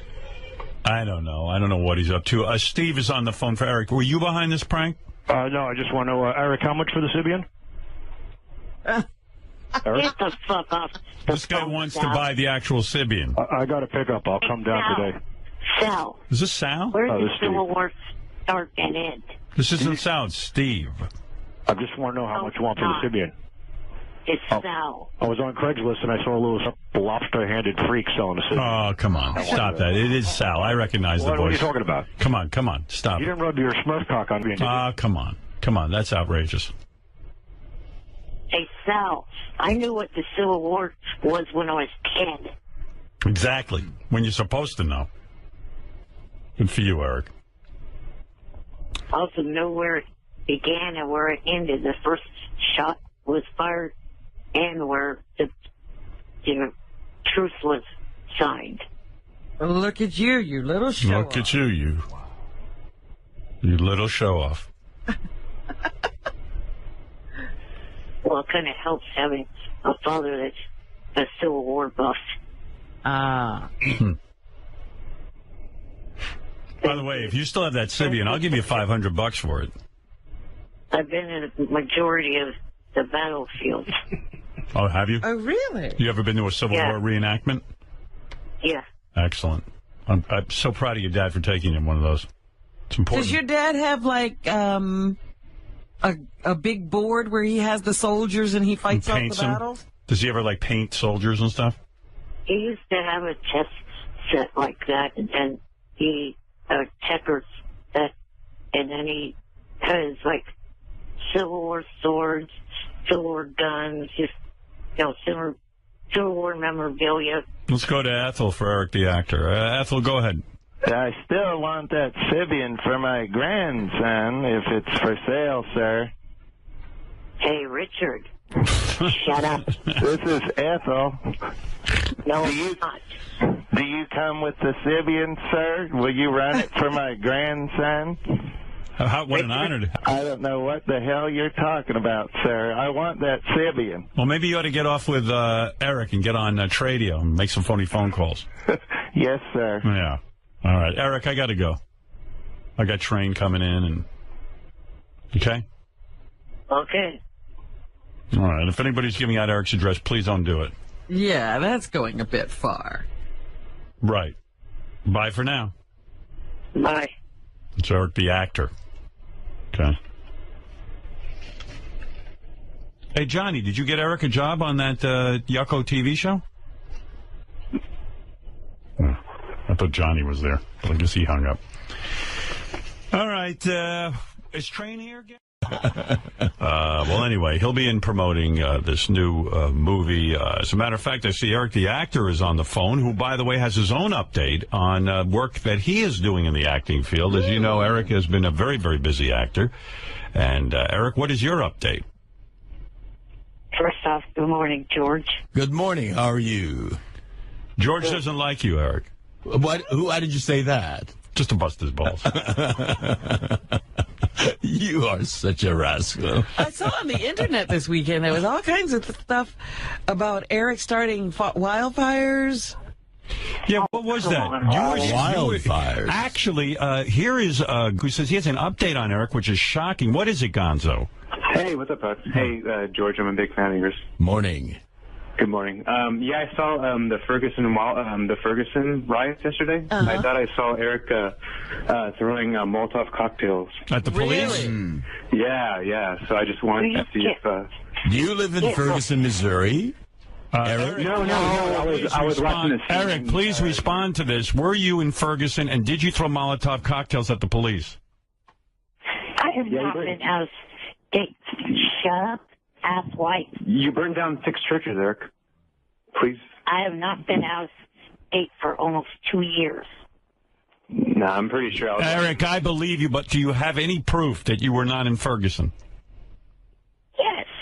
What is the proof? He's starting wildfires. He's doing Molotov. What do you mean by wildfires? What did you say, Gonzo, about Ebola, that Eric was somehow involved? Yeah, there was an Ebola thing, too. Oh, yeah, that was just a rumor, and that wasn't true. So it was not true. He was. There is a warrant out for his arrest for starting the wildfires, though, in California. I don't believe it. There is no such warrant out for my arrest. Excuse me, Gonzo, but I want Eric a chance to respond. Eric, how do you feel about the police? Are you anti-police that you would throw a Molotov cocktail? Fuck no. My dad was a cop. Oh, okay. So why a Molotov cocktail? That is widely known. That is widely known. George, did you know that? I did not know. You have an inside job, Eric, and then like your brother's like a firefighter too, so it all kind of makes sense. Oh, and the fires keep his brother employed. Is that what you're saying? Yeah, so I think Eric's he's masterminding some like all this crazy stuff that's been going on in our Is nation. Eric also throwing Molotov? Eric, why are you so silent with all these accusations going on? Oh, God. George, please don't buy any of this idiot says. Oh, that... He said is the reason why I will never unblock his ass. Gonzo, Eric was thinking of unblocking you on Twitter, and now, Eric, you claim you will never unblock Gonzo. He said that before and then he unblocked me, so Eric's logic is kind of stupid. So you're claiming he did unblock you. He unblocked me like 3 times. He's full of shit. He always says he's going to unblock. He's never going to unblock me, and then he ends up unblocking me. Eric, he's going to unblock me again for a 4th time. Eric, how do you respond to that? Or I may have unblocked him before, but not again, ever. Hey, Howard, Eric threatened to throw me off the Tower Bridge in Sacramento. I sent him an email because I thought it would be fun for us to do the Wonderlic Challenge, that little game you were talking about yesterday, the IQ football fantasy quiz. Absolutely, yeah. So I told Eric, I was like, it'd be fun to do like a little challenge because Eric always calls me an idiot, and he has a really low IQ, so I was like, it'd be fun to... But Eric's, I'm sure I would beat you in the Wonderlic. So I emailed Eric that with a friendly little email. I said, Eric, let's take the Wonderlic. It'd be fun for the show. And then whoever wins, like, if I win, you unblock me. If I lose, then I'll stop calling the show. Eric, he told me to go kill myself and jump off the Tower Bridge in Sacramento. Well, I understand why he's upset because you're accusing him of doing... You accused him of starting Ebola. You accused him of doing all different kinds of weird things. Yeah. He's done nothing but excuse me that I have not done. All right, well, Eric, you said that... fucking image, her little trick. Eric just doesn't want to have fun. He's just... And by the way, stop playing the bully victim card, because you're the one bullying. Look at the emails that you send me, Eric. If you go on Twitter, if you go on my Twitter account, you can see Eric's emails to me. They're clearly bullying. It's defense, moron. I'm the one being the victim, standing up to the bully. How am I bullying you, Eric? I just email you and I say, let's have fun and let's take this chance. How am I harassing you, stupid? You're such a retard, Eric. I just asked you to take a challenge and then you get all offended and then you send me this crazy email with like nothing but caps and like basically yelling at me through email and call me a dumb fuck. Gonzo, didn't you say that you could get Eric laid? I did say that, and I told Eric I can get him laid, but he hates me so much he won't even. I probably can't get him laid because I don't know him, but I could probably get him a hand job at least, at the very least. Gonzo, why are you picking on poor Eric like that? I'm not picking on him, George. I seriously, I'm a fan. No, George doesn't know our relationship, Eric. Yes, I don't. But you're being very mean to him. I know. I'm sorry, George. He just worked me up, George. He's just been like sending me really mean emails and like really crazy stuff, and I do feel bad. I'm sorry, Eric. Is that true, Eric? Yes, he's bullying the ever live me, George. Eric, are you confirming that? I'm standing up for myself. And have you been sending those, Gonzo? Well, their emails replying to his. If you go to my Twitter, it's not clear what's going on, George. Who's bullying who? Yeah, because I'm coming in from left field on this. I don't know what's been going on. Gonzo sounded like he was bullying you, but then now it sounds like you have been. There's a history behind your relationship. You have been not very kind to him either. Not at all. Eric, you want to apologize to Gonzo? I'm an Eric the Actor fan. Oh, you are?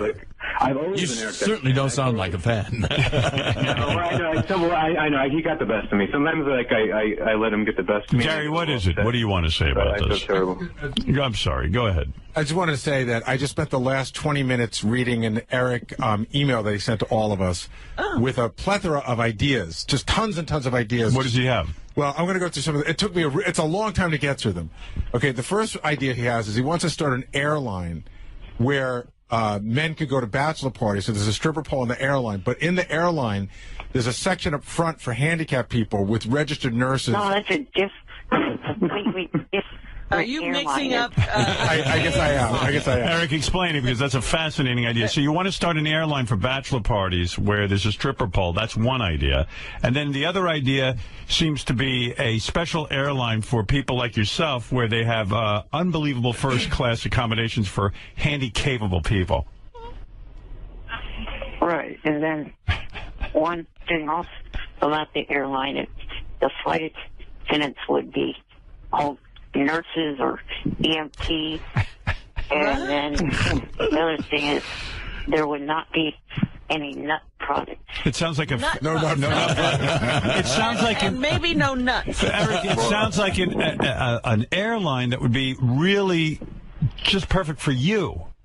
Well, Eric, you're a nut yourself, so I don't think you... Howard, every one of Eric's ideas is to benefit Eric. Right. Just so you know. So, in other words... Well, is Eric going to be able to take the airline with the stripper pole? Well, I don't think Eric understands that the airline that he's talking about that would benefit him couldn't sustain it as a business because there's not enough people to fly. Yeah, but what if Eric, with all his acting work, he'd have to fly constantly, so... And he can't even go up to high elevations, too, right? All right, here's another great idea that I love. Yeah, you can't even take the plane, Eric, because you can't go on high elevations.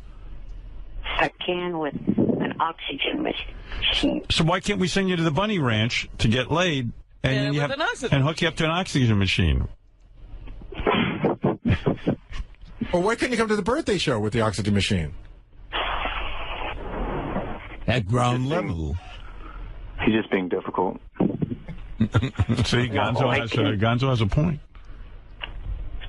Yeah, he's always difficult with everything. Like, even just trying to, like, just do the most basic stuff with him. He's just, like, he refuses to be cool. I know that these are your ideas, but what about on that plane that has the private nurses and the EMT workers? How about if all the nurses have to have, like, double D breasts? What do you think of that idea? That's my idea. Would you incorporate that or not? I don't know, because that airline's off the family friends one. Oh, that's the Howard, but family one. it's a family friend, but you have now gone into his next idea. What's that? Okay, he has decided that he wants to get into a term I've never heard, but the breastaurant business. It's restaurants with big-breasted women. So this particular restaurant that he's interested in opening up, this chain, is for people who are into big slabs of meat, but also girls with double D breasts. And the name of that restaurant would be called Racks. Like that. Has he ever heard of Hooters? Yeah, there's a Hooters. Yeah, but hey, Racks is better because there's big slabs of meat there. That sounds misogynistic to me. I forgot. All the waitresses have to have D cups or bigger to work at Racks. Now, Eric, is that a family? The men? Eric, is that a family-friendly restaurant? That one would be the only one of the category that wouldn't. I see. The stripper pole in the airline is family friendly? No, Robin. The category of restaurant. The other ones that are in that category, Twin Peaks, Hooters, and Twisted Kilt, they're all family friendly. So yours would not be. Eric, right. So that sounds very creepy, Eric. Eric, would you be the guy checking to make sure all the girls had the proper breast size? Sure. Yeah. Sure. Oh, he came up with the idea. You know, Eric, I want to say Eric is like a mini Steve Jobs with all his great ideas. Oh, there's way more. What else? There's way more. Steve Jobs. Here's one no one's ever thought of. King of all media records. You should basically start a record label. Howard should start a record label. I've heard that before, but here's another one that I love. A mini Larry Flint. But how do big titties work into that concept? That one it doesn't. But there's a lot. There's one that I couldn't fully comprehend that involved figuring out how to modify the entire world for people like him. So to take stuff that's for average-sized people and make it for little people. But just like as far as housing and everything like that. Right, like build So there'd be small communities of little houses. I guess. And here's one of my favorite ones. He wants to do an updated version of Dougie the Puggy, as if the original version was so popular. Yeah, it's time to update. It's time to update it. You never even finished that book. Yeah, Eric, you never really. I finished it. It has been got published now. It's about that was 2007. So the storyline is based in 2007. So I just want to kind of, I guess, more or less scrap that whole storyline and start over with a more current, up to date. So what was it, what was the time sequence that we need to change? What about updating it? What happened in Dougie the Puggy that was so 1980s or whatever it was? Well, George Bush was involved and he was the president. All right, listen, I got to go. Is there any other? Go give me one more, because this was the one that I totally couldn't follow it. It started out with saying he wants to prove that he's smarter than his IQ test. And again, Eric, if I'm getting it wrong, I apologize, because it's all over the place. But it somehow involves you creating an HBO show for him of some sort. Go ahead. Where he is... I couldn't follow. He's sort of like a mastermind of everything, almost like Charlie and Charlie's Angels. Right. Nobody knows that, but he's really masterminding all this stuff. And I wasn't sure how that was going to, if he was playing a character, how that was going to tell the world he had a bigger IQ. Eric, you want to explain that one real quick? I guess I sort of wrote the paragraphs different because he's mixing it up. I was saying that all those ideas together prove that I have an IQ higher than 90. But wait a second. It said idea number 10, because it was 10 ideas. Idea number 10, I want to prove I have a higher IQ. And then you went into this whole script for an HBO show.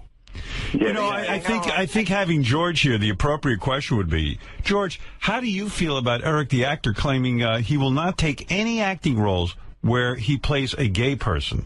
Well, I've been listening to all this, and it sounds like a science fiction world in which all the rest of us are the aliens. Right. But he has announced on the air that he will not play gay characters. Well, then he's not an actor. Right. Some of the greatest acting performances have been by straight actors playing gay. You're talking, of course, about Jake Gyllenhaal in Brokeback Mountain. You're talking... Jared Leto. Yes, Jared Leto. Got an Oscar for it. Matthew McConaughey. So Eric doesn't want to be a real actor, and certainly doesn't want to qualify for an Oscar. And did you know also, George, that Eric was following unknowingly he was following a transgender person, and it was a male to female, and he found out that it was a transgender, and he unfollowed and blocked her. Yeah, what do you make of that? Just because she's a transgender, which was I feel personally was kind of out of line. It is out of line, and I think it reflects very poorly on you, Eric. All right, let's find out what Eric has to say. The 21st century. George, let the man defend himself. All right. Let's hear you. Go ahead. Okay, What happened to him? It doesn't matter. So, Robin, I love it. There's silence and some garbled sounds. Yeah, her name is Kimber James, by the way, to you guys. She's a very, very sweet woman, and Eric just offended her? Just because she was, had a penis at one point, Eric decided just to say fuck her. I go, Eric, defend yourself.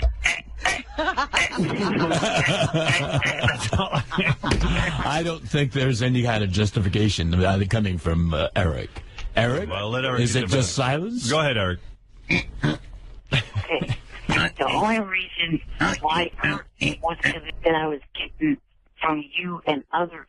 So if you had left it alone, I wouldn't have blocked her. I would have just unfollowed. But what did she do? She didn't do anything to you, Eric. She was just a person that happened to at one point have a penis and then have a surgery and then. All right, guys, I gotta go.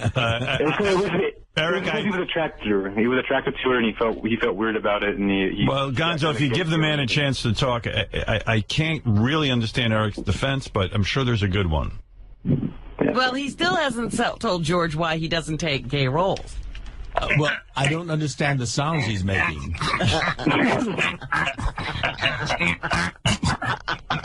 He's speaking a whole different alien language. Well, let Eric speak. Go ahead, Eric. Okay. Now, I wholeheartedly respect gay people. I support gay people. I think they have the right to be married. They have the right to serve in the military. So I am in no way, shape, or form homophobic person. So would you? Oh, you were being misrepresented then. Well, why don't you take gay roles? Answer the question. Yeah. Let me finish. The people that are ridiculous. There's nothing different other than the fact that a gay person wants to be in a relationship with another guy. Why will you not play, let's say, a cross-dressing man? Yeah, Ronnie played Did you see Texas or Dallas Buyers Club? No, I'm not. I don't think he'll even watch it. Jared Leto played. I don't think he'll even watch a gay film. Eric, will you watch a gay film? I think he's afraid if he watches a gay film, he'll turn gay. So he's like... Will you ever watch a gay film? I've seen bits and pieces of Brokeback Mountain because my mom was watching it on hotel TV. Why not watch? You don't watch gay movies? And you won't act a gay part? And you call yourself an actor? It's all a ruse. I got a feeling that. I watch Philadelphia. All right. Tom Hanks. Yes. That's good. Tom Hanks. And what'd you think? It was good. Eric, you mean to tell me, if I tell you right now that in the next Star Trek film, you could play opposite George Takei as his gay lover, you would not take the movie? No offense, George, but no. Because you're not an actor. Yeah, I'll take You just proved that you're not an actor. All you have to do is be his husband, and maybe give him a hand job in the shower. That's it. That would be the only thing you'd have to be called. Little wrestling. A real actor knows how to play a character other than himself. Can you do that? I'll blow you in the transporter room. Eric loves the wrestling. Oh, I'd be transported. Eric, are you willing to watch two men kiss? I prefer watching two women kiss. No, that's not the question. Would you kiss me? I'd pay to see that. I would too, as a matter of fact. All right, why don't we do a quick screen test? Okay, Eric, you're in a scene with George right now. You're on the Star Trek Enterprise. You're playing his husband, and you say, "George, I'm madly in love with you." Okay, and action. Hello.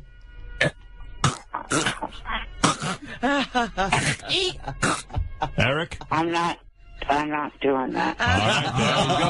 See, I told you, Eric will not take He is not an actor. You got to take that word, the actor, off his name. I'm not going to. It would break his heart. Eric, I love you, but, listen, he's not comfortable playing gay roles. And he's not even comfortable watching gay roles. You know what? Eric is representative. He hasn't seen Whoa. Eric Robin, there I have to stop you. Oh, you got to be I was going to say something, George, that's relevant. And this is really important to say to defend Eric. That many actors, leading actors in Hollywood, will not take gay roles because they are afraid it will hurt their image. That is true. Eric does not stand alone in the acting community. We happen to just find this out about it. Eric's only one of the honest ones. Honestly. I mean, in his defense, he does admit that he will not take gay roles, but if you notice, I never saw a lot of leading men not take, they avoid the gay role. Yes, that is true.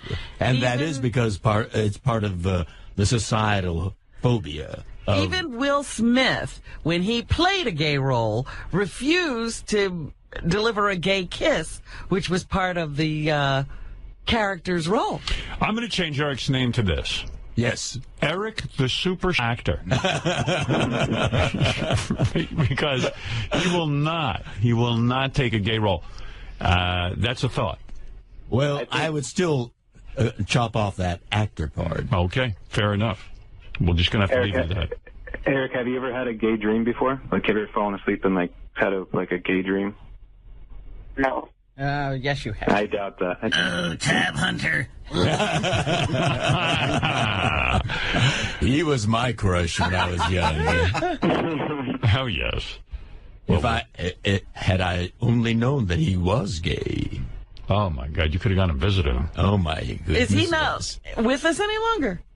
No, he's not an actor anymore. I mean, he doesn't have a career. That's as good as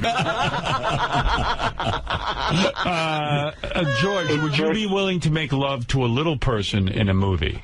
Of course I would. Of course, because you're an actor. The role calls for it. Right. Hey, George, did you ever meet Eric and the Brambles back in the 70s? Hey, it's called the Rambles. Oh, the Rambles. Yeah, Howard's been calling it the Brambles. I've heard it was the Brambles. But... No, it's the Rambles. I like the Brambles more. Hey, by the way, Reese Witherspoon is on the phone. I want to say a quick hello to her. Eric, you're an actor, so you can stay on with her. Yes, Reese, what's up? Hi, Eric. It's Reese. Yes. I love you. I would love to act alongside of you. Can we rehearse a little bit? I'm not falling for this. I'm not kidding, Eric. I listen to the show. I love Howard. Reese, thank you, first of all, for calling in and speaking with Eric. I think it's great. Go ahead, do a scene with Eric. Eric, come on. Go just start, and he'll fall in. He's an actor. Eric, tell me you love me. I'm not falling for this. I'm not gullible. You're blowing it, Eric. You're blowing it. All right, Reese Witherspoon calling in and demanding Eric a scene. will not do a scene with her. All right, well, there Eric, you go. tell me what you love best about me. All right, thank you, Reese. It was a waste of time. Eric, thank you, and thanks for calling in. Going to the well one too many times. He can only go so far. And, Eric, thank you very much. Check out Brickleberry on the 16th of September. That's when it goes to that my episode will be on. Fair enough. Right. And by the way, Eric claims he is not the originator of Ebola virus, and he was not in Ferguson, Missouri. And he doesn't start wildfire. And you did not start in the wildfire. California, right? Right. Right. Okay. And I'm not any older than 39. Oh, okay. So I was not going anywhere in the 70s. Okay. Where did he say you went? You said that George asked him if he'd ever met me at whatever place that was. Oh, the Brambles. No, the Brambles. Brambles. All right, thank you. He wasn't born then. Eric the actor, everybody. Eric the incredibly actor. Na na na na. In person. Na na na na. Hey, hey, hey. Goodbye. Na na na na. Na na na na. Hey, hey, hey. Goodbye. All right, thank you. We're going to take a break, and then we'll be back right after this. The guy's pulling his head. For some reason, they're under the impression that Eric's not available. I don't think Eric's being truthful. How many calls did you make to them yesterday, Eric? I only talked to them a couple of times. Okay, so now it went from 1 to 2. They said 2. He said, I only called them once. Now it's a couple of times. Right. Maybe. They don't care, Eric. You're already a big pain in the ass for them. And it's not that big a part. Maybe at the most 3 times. Once at the most. Eric, you called a major production 3 times over a little bit part. Oh. Are you claiming they asked you to change the dates? Last week, the email said tentatively the 24th and then 25th. Wow, what a pain in the ass he is. Shut up and listen. You are so ungrateful. You're just really the most ungrateful there is. They should get Marty the Midget. Yeah, he can act. And he's a nice guy. And you know what? He can get there on his own, and he shows up when you tell him. I'm trying to get Eric work, but it's not working. It's very difficult. It's making me look bad. I can't imagine what those in plain sight people think of me. I'm telling you, you're going to lose this role to Marty the Midget. And Marty can breathe. I'm not going to lose this role to anyone. But let me finish. It's true. Who could be him? There's only one of him. But, Eric, you've got to show up on the days you promised to show up. I am trying to explain that, but you are still. It's taking too long. You're in love with voice, and you're not letting me speak. All right, go ahead. Explain to me. Are you working on the days they asked you to work that you agreed to on the air? Simple yes or no. The last person I talked to yesterday with Johnny on a three-way call was the guy said that be there on leave on the 23rd, tape on the 24th, possibly either leave on the 24th because they condensed it down to 1 day of shooting. Okay. And that was them changing, not me. Okay. Changing. So you're in. And leave either that day or stay that extra night and leave the next day. Okay. And there's no problem with your oxygen tank? I'm working on that. There's a hiccup. You said there was a hiccup. So what's the hiccup, Eric? The concentrator possibly will be here the morning of the 23rd. Why not get it there earlier? Because can't. It's a 2-week process. Oh, boy. If I'm in plain sight, I'm don't. So long. But here's the thing. If I'm in plain sight, I'm out of this. The other thing is Weren't with we Eric. talking about this before the end of the year? Yeah. And the thing with Eric that I never understand is I'm telling you, he's cutting that concentrator. I don't know what a concentrator is, but he's cutting it close. It's a 2-week process for him. Right. I don't know that it's a 2-week process. Right. But he still had plenty of time to already have it. It's a 2-week order process. So why did you order? Okay, we had you on December. We had you on December 14th. Why didn't you order it then? Because you could only rent things for a week at a time. Right, but you knew the week you needed. Not until this week. I don't buy it. So Wow, when I last spoke. If I'm in plain sight, I'm getting out of this. Liza Minnelli is easier to deal with than Eric. And she has more lines. Gary's actually right about this because when John Strauss was on, he gave the week. He said it would be 2 days within this week, right? The week of the 17th. And so to the he 24th. could have ordered. So he of knew course which he could week have it ordered. was. Yeah. Thank you. He said the 18th to the 27th. That's more than a week. I don't know, man. If I'm the producer... So you order it for 2 weeks. Right. If I'm the producer of In Plain Sight, Eric, I'm out of this. No offense. Go back and listen to that conversation. All right. Well, listen. Do you not think that... Can I ask you a question? Do you think you're easy or difficult to work with? I don't think I'm difficult to work with. You ought to go back and listen to these tapes. They got 3 calls from you yesterday. And by the way, there's got to be 30 people in the cast. Yeah, there's plenty of guest stars every week. That Mary McCormick's the star of the show. She doesn't even carry on like this. She should be like, I can't get my concentrator. But believe me, the moving parts, the people who come in and out, Eric's the most difficult. Meanwhile, we've totally forgotten about the fact that he's afraid of werewolves, and there are werewolves in New Mexico. And is that all worked out? I wonder if it's a full moon during the time that Eric's there. Did they ever satisfy you that they have to keep all bears and werewolves away from you? Has anyone told you you believe bullshit? All right. Well, you're the one who said it. I'm going to leave, Eric, but I'm going to leave with this.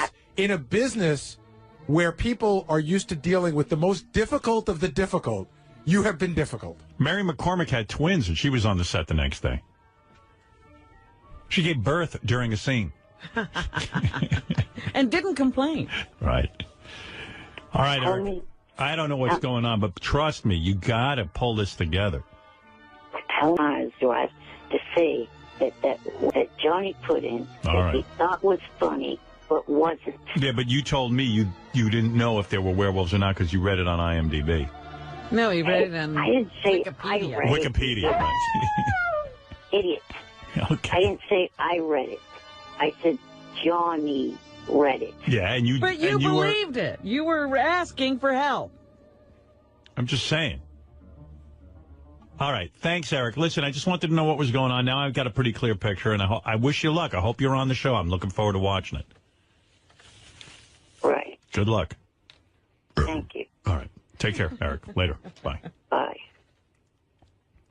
It's Eric the I'm a midget with demands and my IQ is very low. Because I believe that werewolves live in New Mexico. I'm afraid to film in Albuquerque because werewolves get me scared. And if I see one on the set, I'm in my wheelchair. Werewolf in New Mexico.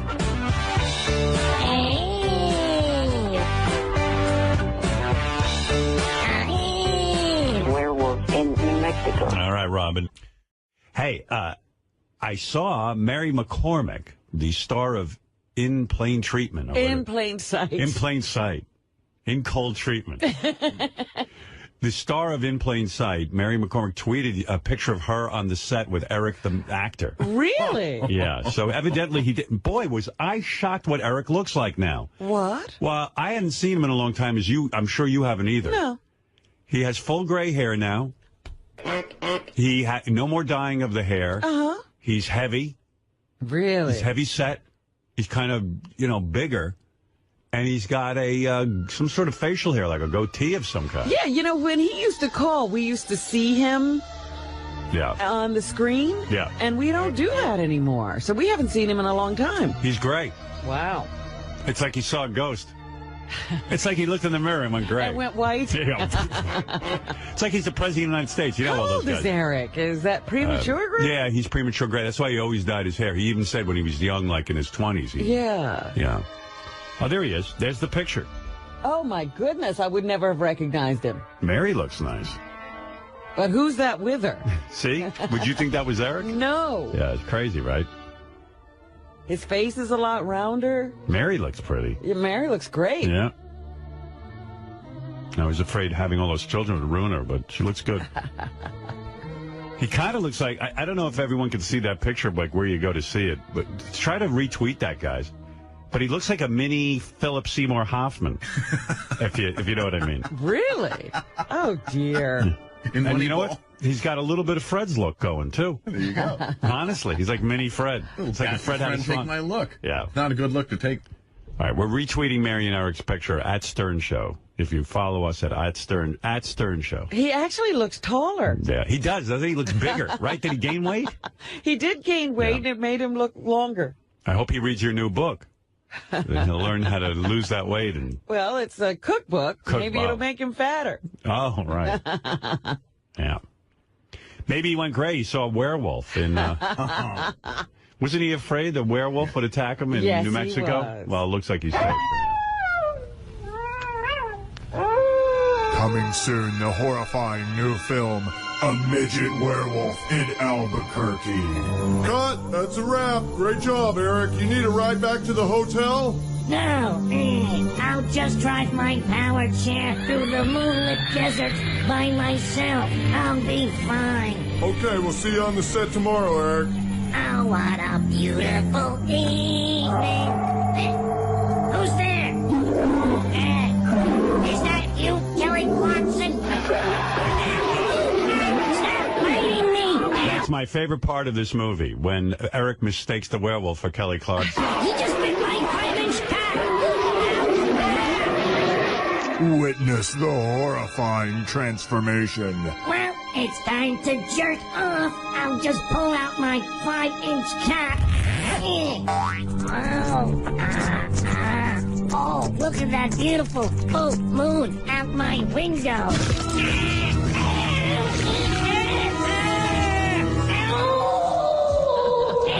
A Midget Werewolf in Albuquerque, coming soon.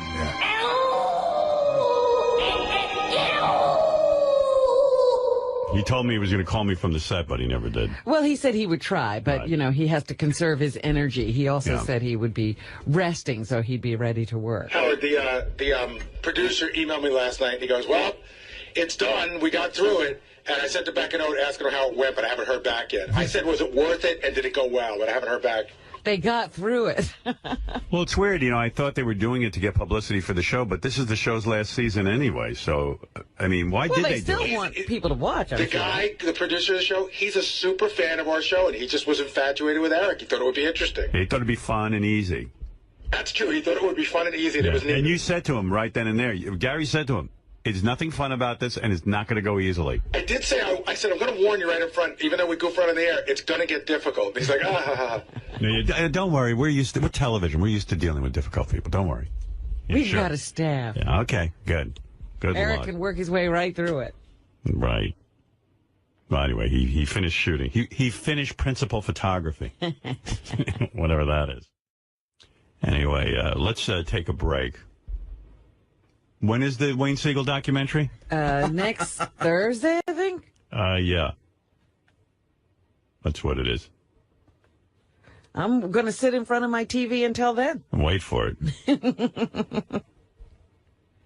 Eric the Midget's on the phone, but he's another guy who gets very insulted when you're not on with him for an hour. Eric the actor. Eric the actor. Okay, Eric.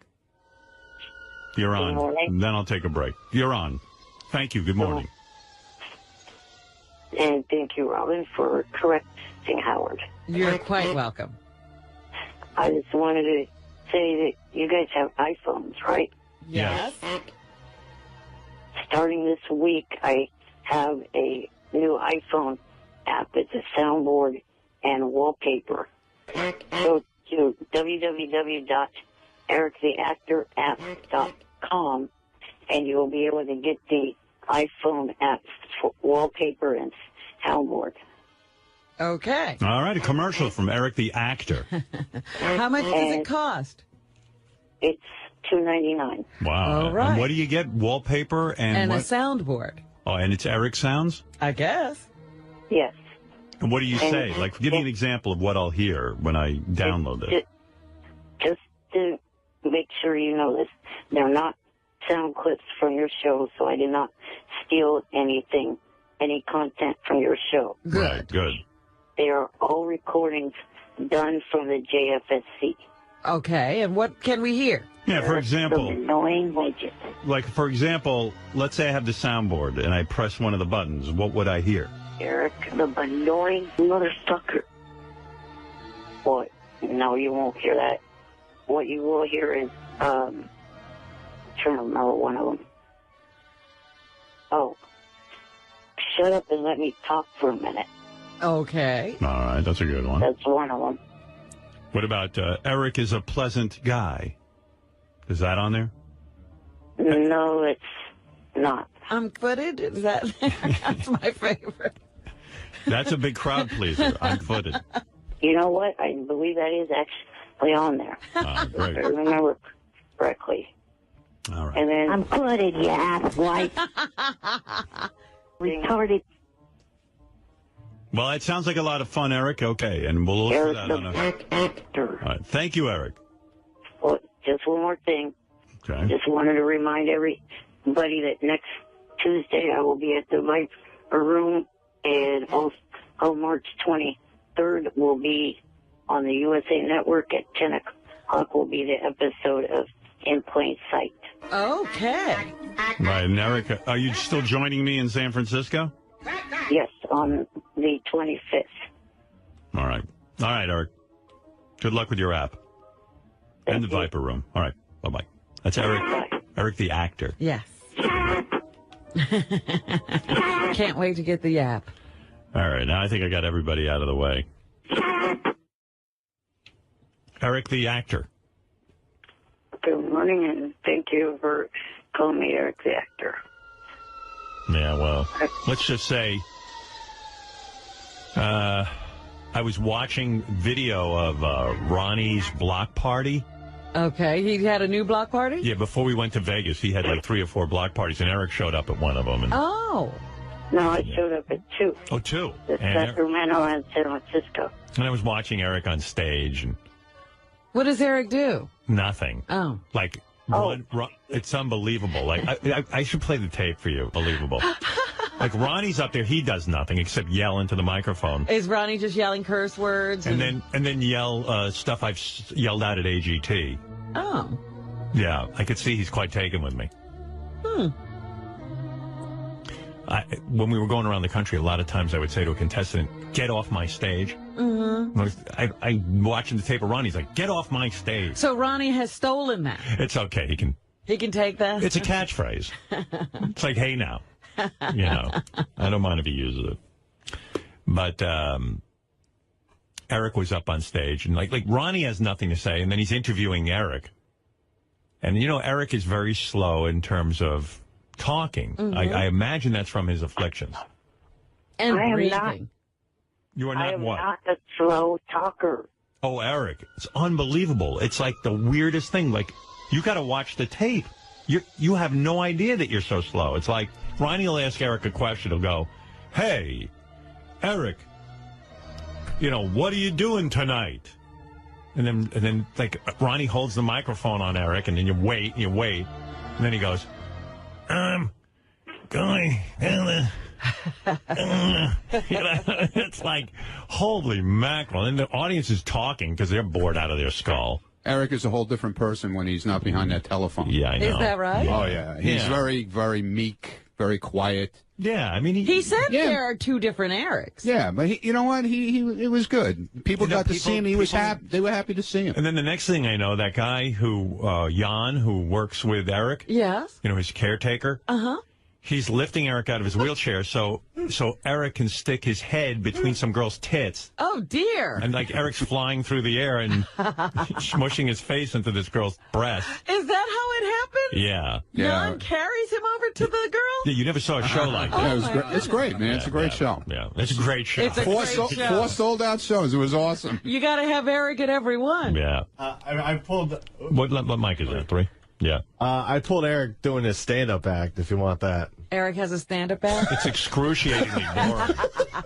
Do you have the part where Ronnie interviews Eric? I can put that up in like a couple minutes. But this is Eric doing stand-up? He's Eric doing stand-up. Yeah, it's excruciating. JD won in orange. And he wore a shirt a T-shirt under his regular shirt. Uh-huh. And that was his big thing that he was showing me the shirt. It says it's got a big arrow pointing towards me. Uh-huh. It says I'm with Zero or something like that. Yeah. But That's part of his joke? That's his deal, yeah. It takes him an hour to get the shirt off. Yeah, well, they have to help him take the shirt off. Yeah. He goes, "Hey, Ronnie, look at my T-shirt." And then all of a sudden, Eric, has people who take off his shirt, which takes a little while.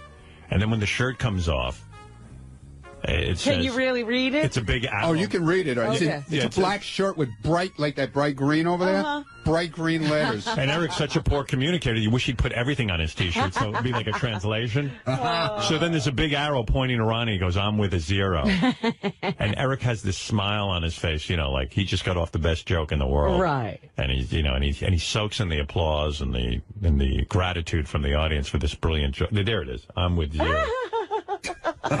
You two look like a great team. Yeah, and you see that look on Eric's face? Yeah. Like he's like, "Yeah, I showed you." It was good. It was good. It was good, though. You. What? I won up you. Yeah, you won up him. Well, the highlight of the night was Scott quit the show in the middle of the show. Scott quit? I got to take a break and then I'll talk about that because that was pretty. I watched all the tape. It was very compelling. It was awesome. Yeah. So is he done? I don't know. I don't know what. We'll get into it. I heard I don't know.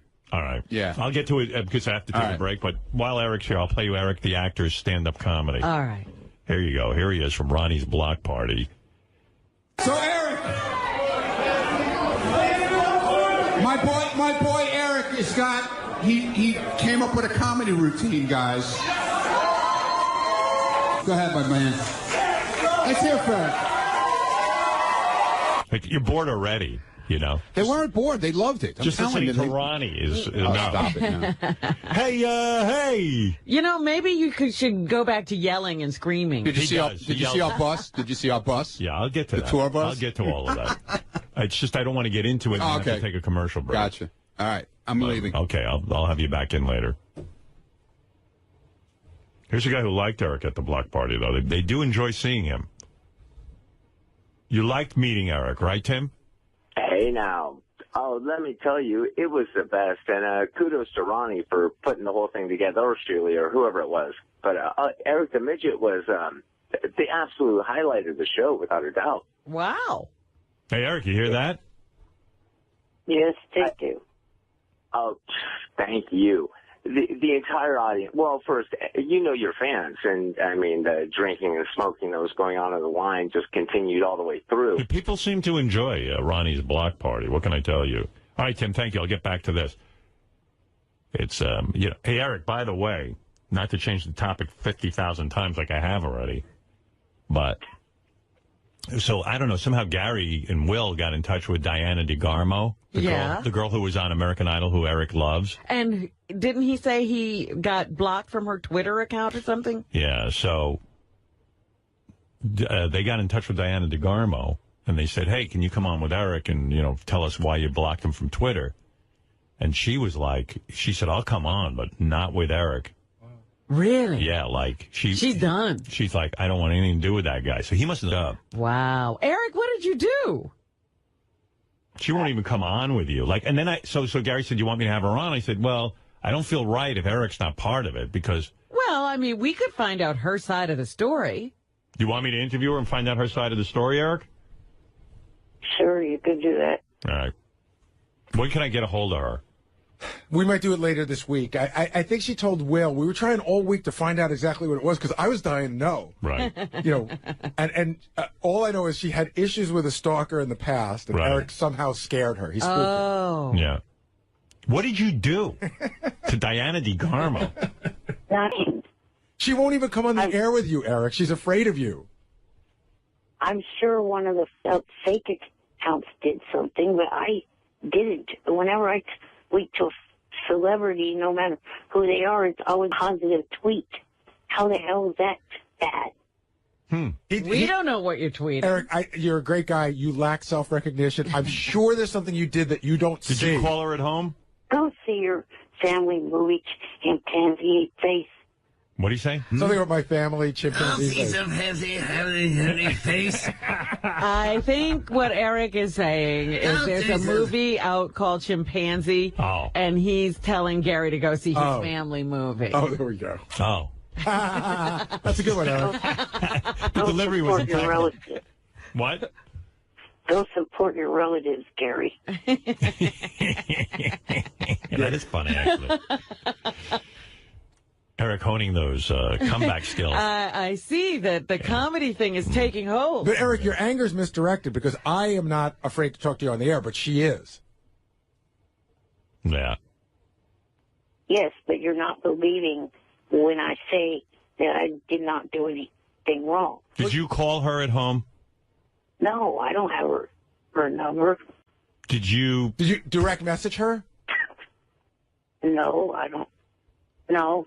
Wait. You don't what? You're like, no, I don't think so? Because I don't think she ever follows his direct messaging. The person has to follow you. But Eric, you would know if you sent Diana DeGarmo a direct message. You would know that. That'd be a big day for you. No, I know I didn't because I don't think she ever followed me. She could have direct messaged me because I was following her, but the person. So then, what could it be that she's freaked out by? I know. We'll get to that. We'll wrap this up later this week. All right. I'll get her on the phone and find out what the problem is. But she doesn't want to be on the air with you. That's sad. Yeah. Well, maybe there's a big misunderstanding, like Eric says. I hope so. Yeah. All right. Let's get back. I hope Eric didn't do anything to offend her. Want to get back to Eric's stand-up? Yes. Okay.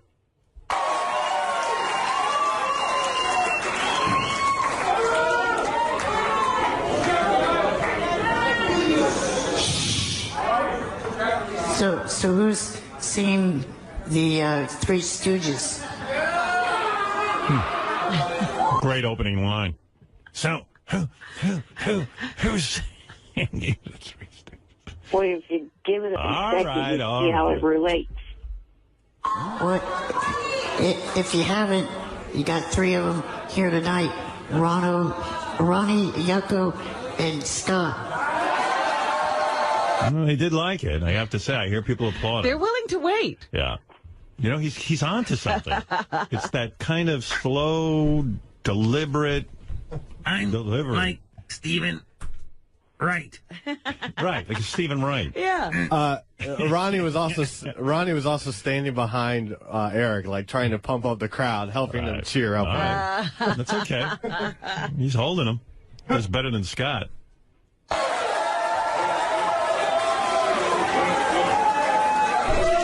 What is wrong with you? Does it work? Ronnie with the F word every 3 seconds on stage, by the way. Why does he pipe in all of a sudden? It's his show. He's the master of Yeah, ceremonies. but Eric's doing his stand-up. No, it doesn't matter. Ronnie's the ringleader. He's the fun. He's the glue that holds it together, you know.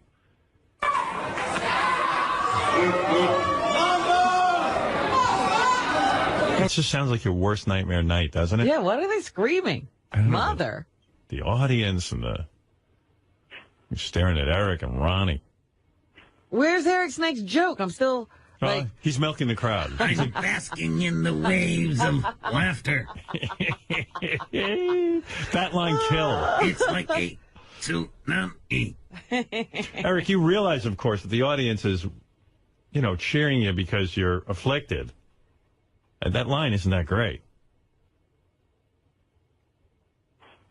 Do you think that's a great line? Yes. Okay. But what about keeping going? I mean, is that it? No, he's hey, what are you in a rush? He's milking it. Has anyone seen the documentary on Gary's relatives in Africa, chimpanzees?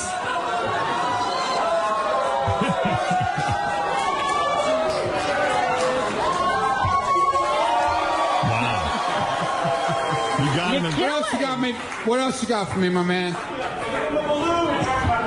I recently heard that a guy died in a porn theater.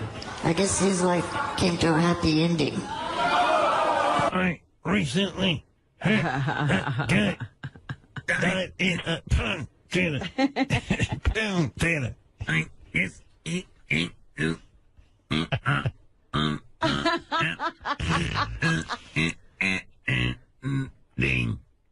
Hey, can I just be critical a little bit, Eric, of your material? That wouldn't a guy recently died in a massage parlor be a better joke than a porn For theater? the happy ending?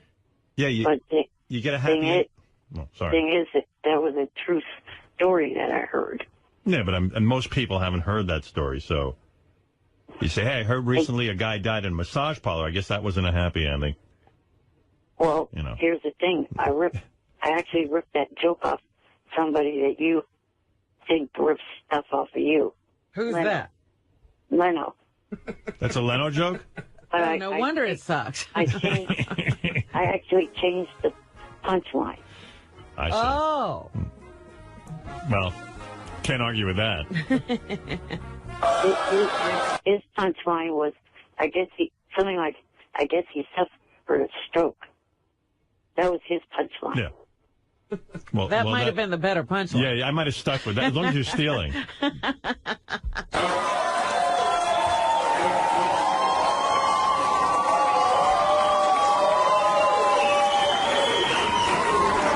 I also heard about another guy's life that didn't come to a happy ending. He got into an argument with a woman over a parking space, and she killed him by squeezing his balls. Now, is that a true story, too? Yes, in China. And that joke also came from The Tonight Show. Oh, borrowing heavily. I don't even understand that joke. Well, it's Eric's joke. What was the joke, Robin?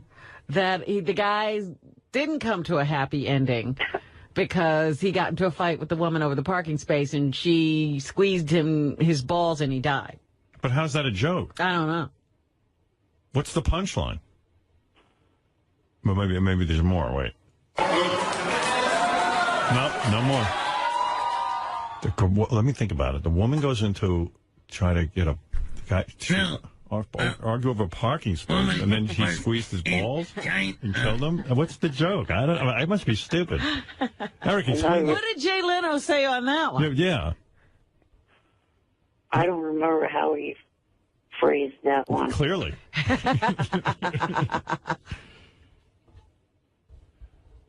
Yeah, Ron? I thought he was going to talk. No, you never know. He came with the weirdest move at the end of the show, too. He had this, his guy Jan. Yeah. He props him up in the middle of the stage, and then he announces that he's charging $10 a picture. Take a picture with him. At the end of the show. At the end of the show. That was Friday night. Yeah, what was up with that, dude? I think that's a pretty cool idea. Yeah, I mean, but tell somebody you're going to do it. We didn't know you were going to do it. I would pay $10 to... Sequoia knew from the time that he started talking to me about it. Oh, okay. How many people got a picture with you? There was about 15, I think. That's it? And it's free? No, $10 a picture. $10. So let me do some quick math. You made, let's see, 10 times 15. That's I think it's 150. Is that right? I think you would be right. Yeah. Yeah, but then he said it was going to a charity, and then somebody said to him, No. What's the charity? He goes, my pocket. Well, that is a charity. That is a good joke. Wow. Ronnie, come on. I've been battling all weekend over that. There was charity.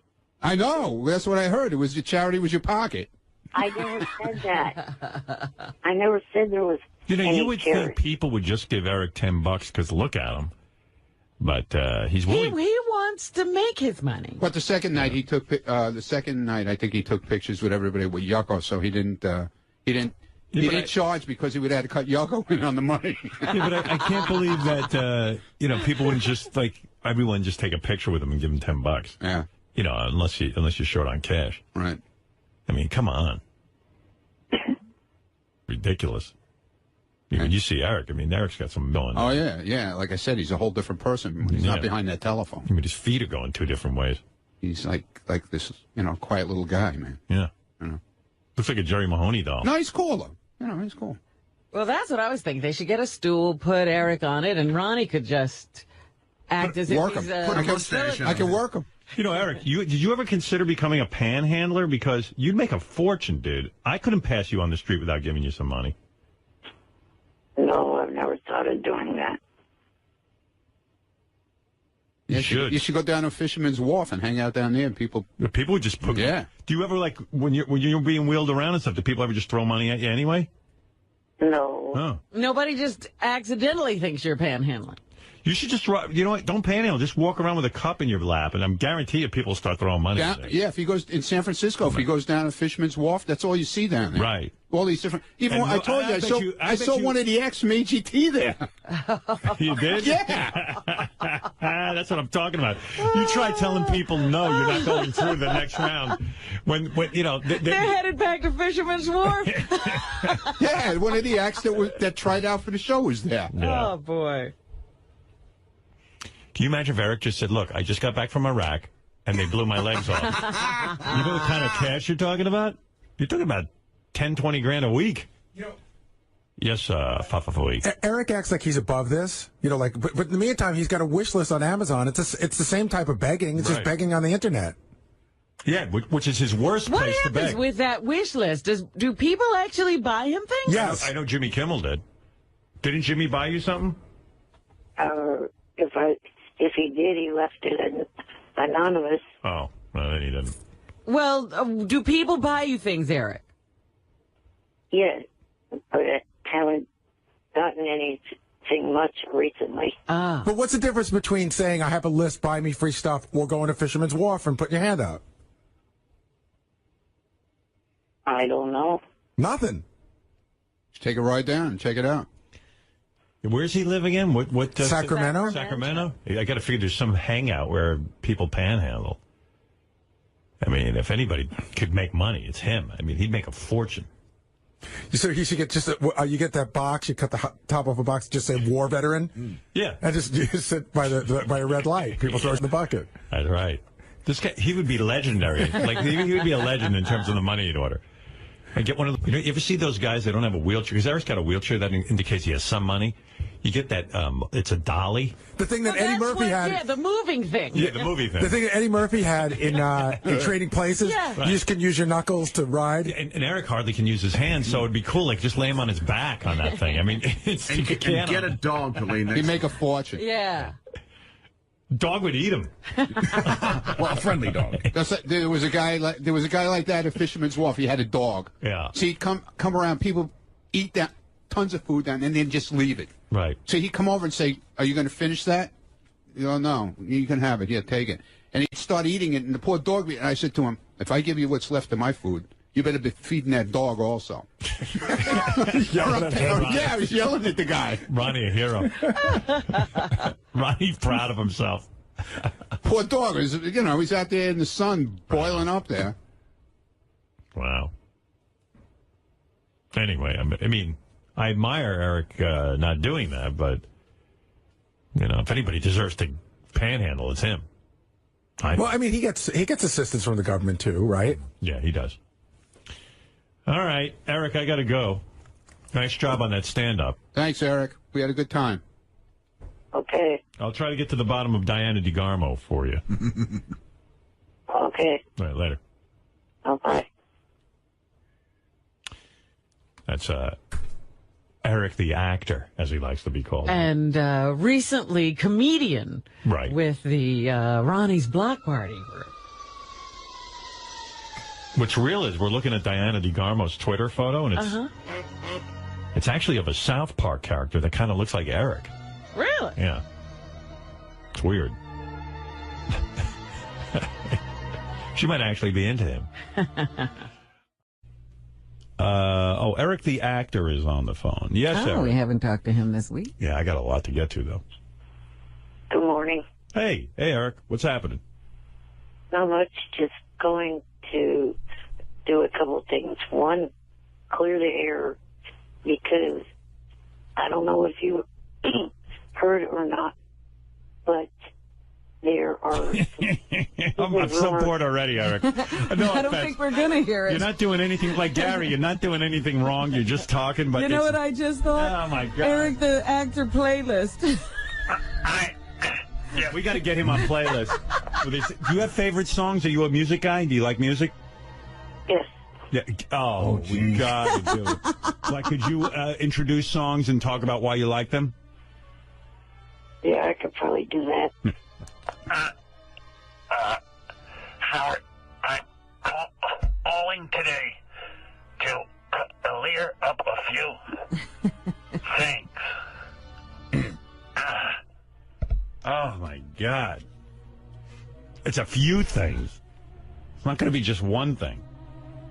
I need to clear the air. Oh. He's been calling in every day for like the last, I don't know, couple of days, and I haven't gotten to him, and I felt bad. I saw him up there. I love Eric, but someday, you got to be in, I'm in kind of in a shitty mood, just anticipating how long my day is going to be. Right. Like, today's going to be the day I decide whether or not I'm returning to America's Got Talent, because if I could survive this, I could survive anything. What is it, Gary? Do you want to know what Eric wants to talk about? Because Can you just do it fast? I can give it to you in 10 seconds, and then Eric, you can go from here. Apparently, because he's been emailing all of us a lot, somebody's been impersonating him on Twitter. Is it Twitter, Eric? Am I correct? No. Oh, What it is... I wish you knew. Somebody on Twitter is impersonating two radio DJs and saying that I've been calling into their show bad-mouthing Howard, bad-mouthing you, Gary. I know about this. Okay, stop. I know about this. Apology accepted. Yeah, Eric. It was reported to me that Eric was calling in other radio shows. And Eric wants to make clear today that it is not him. No, definitely not. Okay. All right. See you later. Well, also wanted to say, after this weekend's Vegas trip, I'm going to start a drawing that I will send you in honor of Bianca. Oh, thank you. Very nice. By the way, he draws? Yeah, he draws. Yeah. He draws as well as he speaks. Eric was very nice to generously donate. Doesn't have a lot of money. Donate. In the name of Bianca to North Shore Animal League. And I got to tell you something. Our fans are spectacular. My wife wanted to call in today. I told her not to, but she was moved to tears over the outpouring of love. Really, really beautiful. I received a thank you card last week. She is sitting. She sits wrote in my you house. a thank you card. She wrote to Eric. She wrote to anyone who donated. She wrote a personal note, and it was like, wow, honey, what are you doing? I mean, she spends her entire day. She says, if somebody donates, how could I not thank them? That's sweet. She has no idea that in show business you don't give a shit. But she's not that type. And she wrote really nice notes. Yeah. She like, said they weren't just like hey, thanks a lot. Yeah. No. Yeah, it was not a form. I said, you got to love this woman. Oh, I love her. She is. She's a saint. She's a saint. I don't deserve her. Believe me. But thank you, Eric, and thank you for doing that. Yeah. If you go to JD page 1 in the first column, apparently Eric, I think on his own, once did a country music countdown show. Oh, no. And we have clips of it. Oh, you're kidding. So this will probably turn me off to the idea of him. Oh, no, well, let's put it this way. If I got 10 songs on my show, the way he talks, you probably get 5 in. Right.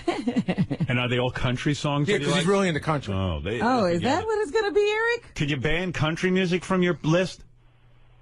Probably not. Yeah. Come on. Don't you have a wider taste taste than that? Let's hear some of this.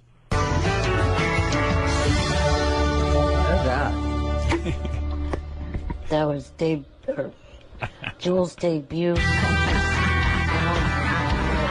my God, where is he? What happened? What? He's talking still.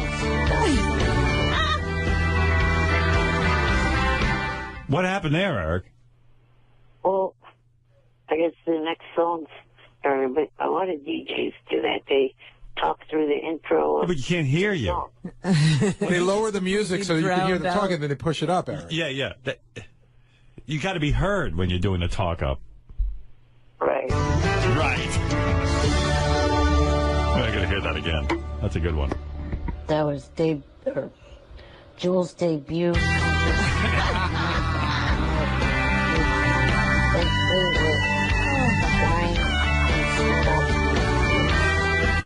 Eric, That's come on. That's the best. This is me you're talking to. Look at his favorites.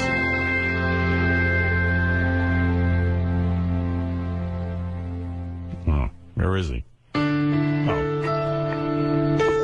Okay, now we have every other. Oh my God! It's toys and clothes. It's a duet by Reba McEntire. Everybody is okay. This is a new technique. You talk when the vocal starts. Yeah. Okay, here's a song by Reba McEntire. The song's going. It's a disaster, Eric. We got to get you in on Reba's that. already singing. Get Eric on playlist. All right, Eric. Thank you. No problem. Later. Eric the actor, everybody. You know, I actually like the name Eric the actor better than Eric the Midget. Yeah. I actually do. It means less. Yeah. It's like, it's insane. Eric the actor. Right. All right. Thanks, Eric. Talk to you later. Later. Bye for now. Red Ron.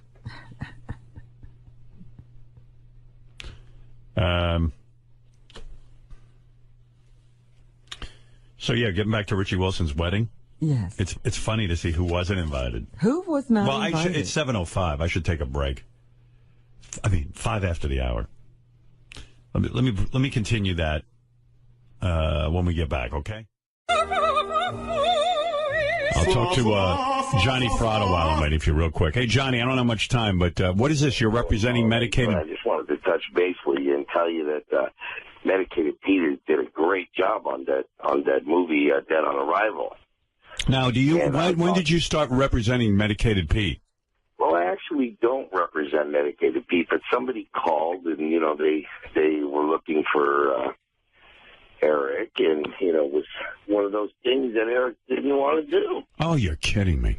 Wow. So Again, a job that went to someone else. That called, and so, they already had Medicated Pete in mind anyway. So I figured, why not, What was the role again?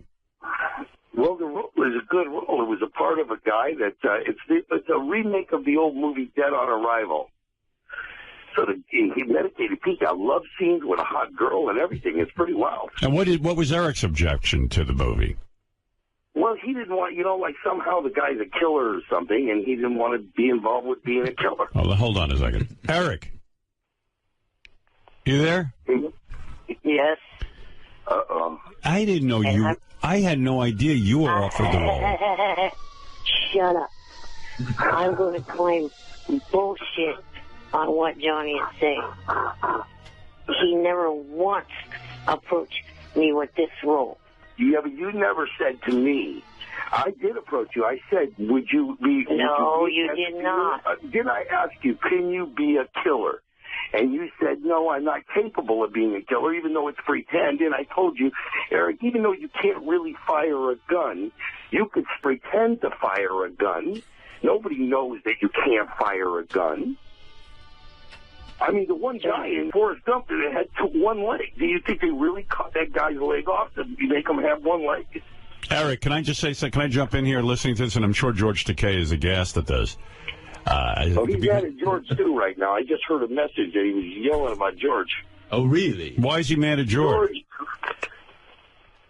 Tell him, Mary. All I'm going to say is I have to respectfully disagree with George's opinion on the fact that I'm not an actor. You're not, because George hit it right on the head. I know. You cannot possibly. You just lost a role to Medicated Pete because of your attitude. You're Eric. If you're serious about acting, your attitude is crazy. You're playing a character. If you play a gay psychopathic killer, it doesn't mean you're gay or a psychopathic killer. It just means you're playing a role. All right, listen. You want a role written for you specifically, and you won't be any other character other than you. That's not acting. I have my name in credits of TV shows. They do that for extra. I have had my name on the back of DVD cases. They do because I get you these roles that are tailor-made for you. Medicated Pete just took a great... I am a fucking actor. Eric. Eric. For 10 damn years. What? Eric, wait a minute. Wait, Johnny, hold off a second. Johnny, hold off a second. What, Eric? I've been acting on this damn show for 10 years. Acting what? This is not my real personality, you dumbasses. Wow. Well, this is acting. Then what is that? Wait a second. Then what is the real Eric? What is the real Eric? A nice, easy to get along with person. Oh. Then prove it. Reveal the real Eric. I want to see him. that. Yeah, me too. Yeah, we'd love to meet him. Eric's like to do myself. All I know is I get letters from the real Eric every day. He sounds like you're demented. Eric is Medicated Pete didn't call me one time during this whole deal. That's A. And so, B, Howard, you did get Eric another job because Eric got a job on a TV show on FX called Legit. That came from you. Right. That's a brand new, and that came from you. So and Eric didn't want to tell us that. Right. Taking that role, except for that the time ain't right, and we got to readjust their schedule. Eric, so you lost a role that that Medicated Pete took, and he got to make love to a woman in it. Oh, because Johnny did not tell me about this till an hour or two ago. Part about the killer. You had to be a killer. You told me. Would you have taken Eric? Would you have taken the role seriously? As a killer, Howard. Would you play a killer? Yes. Who has to shoot a gun? And who makes out with a woman? Yeah. Yes. Bullshit. No, he says he would have. But all right, listen, guys, I can't go over this again. I mean, Eric. I predict that Medicated Pete will be the next Norman Fell. You wait and see. How did Medicated Pete do with the role? Because they said he hit it out of the park. Wow. They said he hit it. And by the way, Howard, I also got, Eric, a sponsorship deal with Eco Solar, the people that make the solar cases for the iPhone. You know, a solar case. Eric, are you jealous at all of Medicated Pete's new success and his relationship with Johnny Fratto? Yes, because I'm being abused, threatened, and harassed on Twitter, and it's his job as my manager, agent, and PR person to stop. Is this the real Eric I'm talking to, or the actor Eric? A mix of both. A mix of both. All right. Well, how the heck are we supposed to know who we're talking to? Well, that's why he's a masterful actor. I'm saying, but Robert, how do I know who I'm talking to on Twitter? There's 9 million people on Twitter. How do I? You can't control Twitter, Johnny. Just because I'm a little annoyed with it, but I'm fascinated at the same time. Eric, answer the question. How could Johnny protect you from negative comments on Twitter? I'm curious. On Twitter. Like any other PR person protects their client. How? They dispute that is being said about. Yeah, but I have an agent. Oh, my God. I have an agent. I get terrible comments about me on Twitter to the point that they drove me off of there. How would my agent doesn't go on Twitter and defend me? Yeah. And Howard, he got a big sponsorship. He got a great sponsorship deal with the company. No, I heard that. I heard it already, Johnny. I'm just trying to get to... All right. Look, guys, I got to go. Congratulations to Medicated Pete and his acting role. Eric, sorry to hear you missed out on a role. You got to loosen up.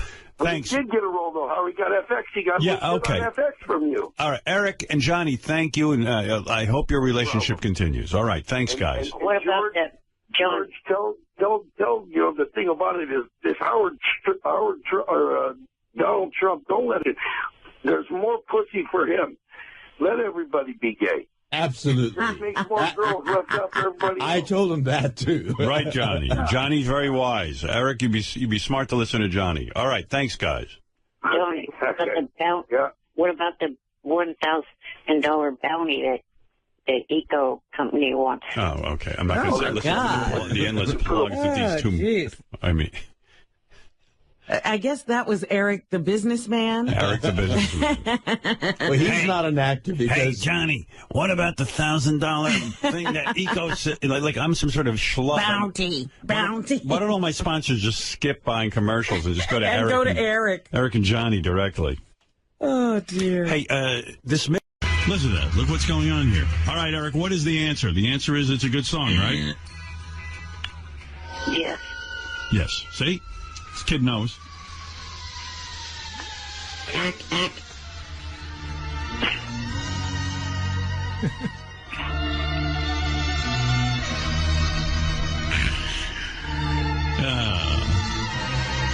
Eric, are you there? Yes, I am. I'm calling in reference to the thing with Medicated Pete because, it seems like Johnny's more focused on Medicated Pete and also Johnny's own career than he is at helping me with anything. He completely screwed up the whole thing with legit. I mean, not only... Is Johnny Fratto, Eric's agent, now working exclusively with Medicated Pete? Is that what's going on? I think he's working with both of them, so I think Eric feels that, hey, you're getting stuff for Pete, but you're not getting stuff for me. But the answer to that is very simple. Pete got offered a job, and he said yes. Everything Eric gets offered is almost no. Yeah, if I could advise you, Eric, I think you're so difficult that Johnny... Bullshit, Gary. I said yes to legit, and that got screwed up by Johnny by not paying attention to the whole SAG thing. Can I tell you something? You blew the Cougar Town role. Yeah, that was a major... So what? I didn't actually really care about that one. Yeah, but Johnny... You blew it! What is legit? That is a stupid show. ABC Cougar Town? ABC would kick this dumbass to the curb. Yeah, but I mean, come on, Eric. Stupid the show is. Eric, Cougar Town's still a cable show, and I mean, it's got major celebrities in it. I mean, that's a huge thing for you to be a part of. It's going to be seen more than that dumbass wrestling thing you were doing. And what else is he doing? How could he put that so down? Difficult. You're difficult, Eric. You don't see it. Well, I got an offer in an email from a new NBC show, and that one I'll definitely take. And I was going to take legit, but Johnny screwed that up by not paying attention to my SAG. Instead, he was. Do you know what he's talking about? I think Eric's SAG dues are due, and for some reason, Eric thinks Johnny should pay Eric's SAG dues. That sounds about right. Is that right? Is that right, Eric? No. See, I've been told that I myself have to pay the SAG, but what I was hoping was for some way for someone to give me the money, and then I transfer the money to SAG in my own name. How is that Johnny's fault? In other words, you're supposed to pay your SAG dues and you can't, and it's Johnny's fault.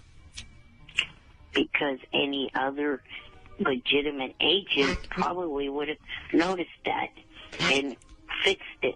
No, my agent doesn't pay my SAG dues or even know when I pay I just pay him. Yeah, you have to pay him yourself. Everybody does. That has nothing to do with your agent. You want a dad. You don't want an agent. You want somebody to just take care of your life. You do nothing all day. You could certainly keep track of paying some SAG. And you know what? When you get a gig, you save the money for your SAG dues. Your SAG dues can't be much, by the way, because... Well, no, your initial thing is like $600, isn't it? But I think he's in already. Are you in? No, it's $3,000. Oh, wow. $3,000 for you to join? Read it on the website. Well, that doesn't mean it could be different for him. You have no money. No, he hasn't negotiated or talked to anybody about it. Yeah, and you could even say that you could have said to Cougar Town, look, I got to be a SAG member. Why don't you guys give me $3,000 and pay my SAG dues? That's the move. Yeah. And they would have done it for you. I got in because Private Parts paid for it. Right. And that's the only thing I've ever done. Yeah, I don't even know why I'm in SAG. I haven't done anything in a long time. I will tell you right now, the dues, I think my dues are $120 a year. The only reason I pay them... So you can get those movies. Exactly. Right. And I don't even get those movies. That's the only reason I pay. Because $120 a year to be in the movie club. I just stay in it in case I ever do any kind of movie again. Although I ran into Les Moonves, he goes, when are we doing the sequel to Private Parts? I said, I don't know. I don't know. I don't want to go through that again. Writing being involved in developing a film for 4 years. And until I found the writer, I haven't found the writer, Lenny Bloom. I mean, it took forever. It was just a long, arduous process. I'd rather just walk in and have a finished script or something, and then I get to be an enemy of a superhero. So why don't you say to Les, I want to do it, bring me a script? No, because no one's going to. No, I've been handed scripts since Private Parts. That was 15 years ago. They're all bad. But no one's handed you a sequel? No. Of course not. I would think that who's going to write a sequel but me, when you think about it? Well, the movie had success. Yeah, the movie had success, so I'd have to write the sequel. No one's going to be able to write that. I'm like that little fat chick on Girls. I got to write everything myself. When you look like me and that little fat chick, we have to write everything ourselves. I'm in full support of her. I think I hear Eric getting upset that you're not talking about him. Well, hey, what's there to say? Hey, by the way, your arch enemy, Medicated Pete, is coming in. He's got a whole bit today. We'll put him out on the street with a kissing booth. Right. So question. Do you have a case for any one of your 3 iPads? What? He wants to know if you have a case for any one of them. Yeah, of course I do. I think he's mentioned it a couple of thousand times, Eric. I got the best case for the iPad Mini.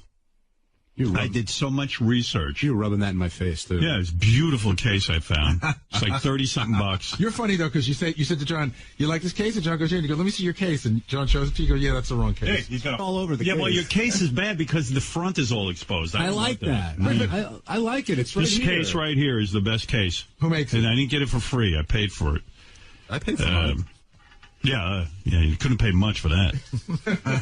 It's not that good. I had that one. I actually bought that one. I love it. Yeah.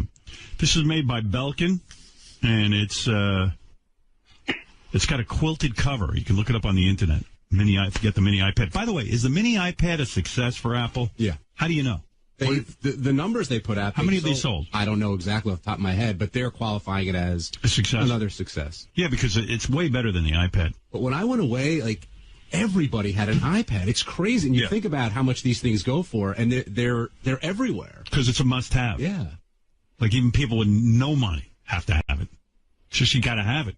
Because you can't believe it exists. The guy was driving us home from the airport, and he pulled out this iPad, and he starts using it. I'm like, wait a minute, can you drive? But, the driver has one. Everybody's got them. It's you crazy. could touch a piece of glass, and your finger can control what's going on in the glass. Crazy. Think about it. It's crazy because, there's a small store that opened up around the corner from my house. It's like a skateboarding store. Yeah. It's a small business, and the guy doesn't even have a cash register. But it was a stumble, you said. Yes. And it's a bit of a stumble. Right. So he's got an iPad, and you put a little thing on top, and you can swipe the credit card through. Do you feel idiotic having said it was a stumble? I mean, how could you look at the iPad and think it's a stumble? No, because I don't think everybody thought it was universally great at the beginning. Really? Everybody didn't look at it and go, oh, my God, this is amazing. I mean, it started to sell, but there were people... I didn't have it in the beginning because I just didn't know about it. Right, but once I saw what it did, I was again, they announced it on Friday. Yeah. Nobody saw anything from the little... So why would you say it's a stumble? From the little information, because I felt that... Why wouldn't you just say, I don't know? Well, because they asked my opinion. They're looking for an opinion. And I just said that... That was such a bad opinion. But there were not everybody said, oh, my God, this is the greatest thing. I mean, that's like saying during World War II, oh, Hitler will probably go away. Hey, you know what? I look at it. You know what I mean? Like, if we just leave him alone, it'll probably just go away. Roger Ebert gave Godfather 2 stars. He did? He did, yeah. Yeah, that's a dumb move. It happens. Yeah. But that's going to haunt you if you want to be a kind of techno guy. I'll get it. It's the greatest invention ever, right? The iPad. Right. All right, a bunch of things to play. Oh, okay. Why don't I do Medicated Pete first? And then I got a bunch of things to play for you. All right, Eric, I got to go. Well, the reason why I asked about the case was because I know a company that makes cases that actually charge the items while they're in the case. Solar. Oh, that's cool. That's cool.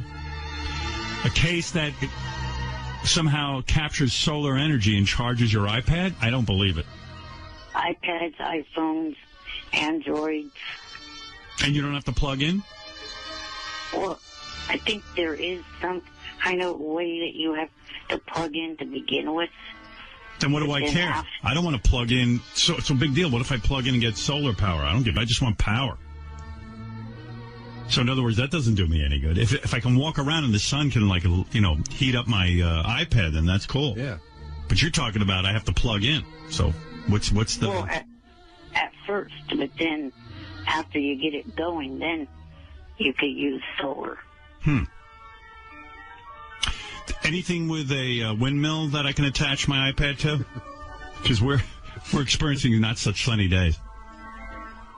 No, not that I know. Okay. All right, Eric, got to go. You got to go be with Medicated Pete, your enemy. Right. Johnny Fratto's favorite client. And the one he pays attention to. What's this? 10 days without a charge? What do you know about it, Benji? I just saw one advertised that way. That you can put your iPad in a case and then it lasts for like 10 days? That's what they say. And then, so I assume, I guess after it runs out, Eric, you're onto something. Right. All right. I got to go. Oh, over the weekend I met David Garibaldi. And that is?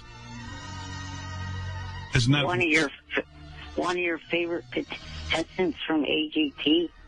Oh yeah, the painter. Yeah. Right. Okay, good. I send him my regards. All right, later. Bye. Bye for now. What the hell was that about? His agenda was all over the place. Yeah. Johnny was on the phone. That would have been good. So Eric would have gone nuts. First of all, let's play the Eric the Actor either-or game. I think everyone will have fun with that. All right. And I think you'll have fun with it. And let's face it, we're after our own fun. All right, here he is, Eric the Actor, as he is known. And you have to do either or, Robin. Here we asked Eric the Actor, for example, Would you rather walk or be a millionaire? Now, I would think Eric would rather walk. I would hope. Right? Yeah. Here's his answer. Walk. Of course. Yeah. Let's see if this gets harder. Would you rather be verified on Twitter or be best friends with Kurt Angle? Kurt Angle, the wrestler, and he loves wrestling. I think he'd rather be best friends with Kurt Angle. I'm going to say verified on Twitter. All right, we have a disagreement. Let's see. Verified on Twitter. Oh, Wow. do I know my Eric? Yeah. But wouldn't being best friends with Kurt Angle get him into all the wrestling events, and then maybe even like he'd be able to parlay that into favors and In things? Eric's mind, it's more, he'd be able to network himself better if he was verified on Twitter. And you know, if he got verified on Twitter, Twitter would close down, let's Of say, or course. something bad would happen, and he Yeah. would lose that. It's not going to help him at all, but he thinks it will. I think you're 2 for 2 on the Eric the Actor game. Good for you. Would What you do I rather win? we donate $10,000 to the little people of America or a weekend at the Bunny Ranch? Oh, easy. Weekend at the Bunny Ranch. Yeah. A weekend at the Bunny Ranch. What does he care about the other little people? Yeah, right. He's got his own deal. Do you prefer Jewish people or black people? He's going to say, that's, Blacks. I don't really think that way, but I think everyone prefers blacks. Black, some comedians say black is the new white. I forget who it was. And I'd certainly credit him, but, I know who it was. It was, what's the guy who has the channel here? Jamie Foxx? Jamie Foxx. He goes, black's the new white when he was on Saturday Night Live. Oh, boy. Jewish people. Oh, wow. He's going old school. Good for you, old school. Real old school. Would you rather fly with balloons or join Howard in room? Fly with balloons. Fly with balloons. Fly with balloons. Because I find them disrespectful. Disrespectful? Yeah, he thinks it's disrespectful. I don't think so. I think it's just a room for us to relax. First of all, I don't believe him. He'll never fly with balloons because he's scared. And room is just it's not a real room. Right. It's all virtual. Right. And he is going into the room with me. Next time I have him on the phone, he's going down there with me. In fact, I'm going to trick him. I'm already going to be down in the room with him. And we're just going to start off. Be able to with beautiful women every day of your choice. Walk. Right? Oh, you gotta have. Wait a minute. It's every day? Every day with a beautiful woman of his choice. I still say What do you walk. need legs for? Nah, come on. Walk, right? I say walk. Have sex every day with beautiful women of my choice. You're way zoned in. Wow, I just never would have thought that.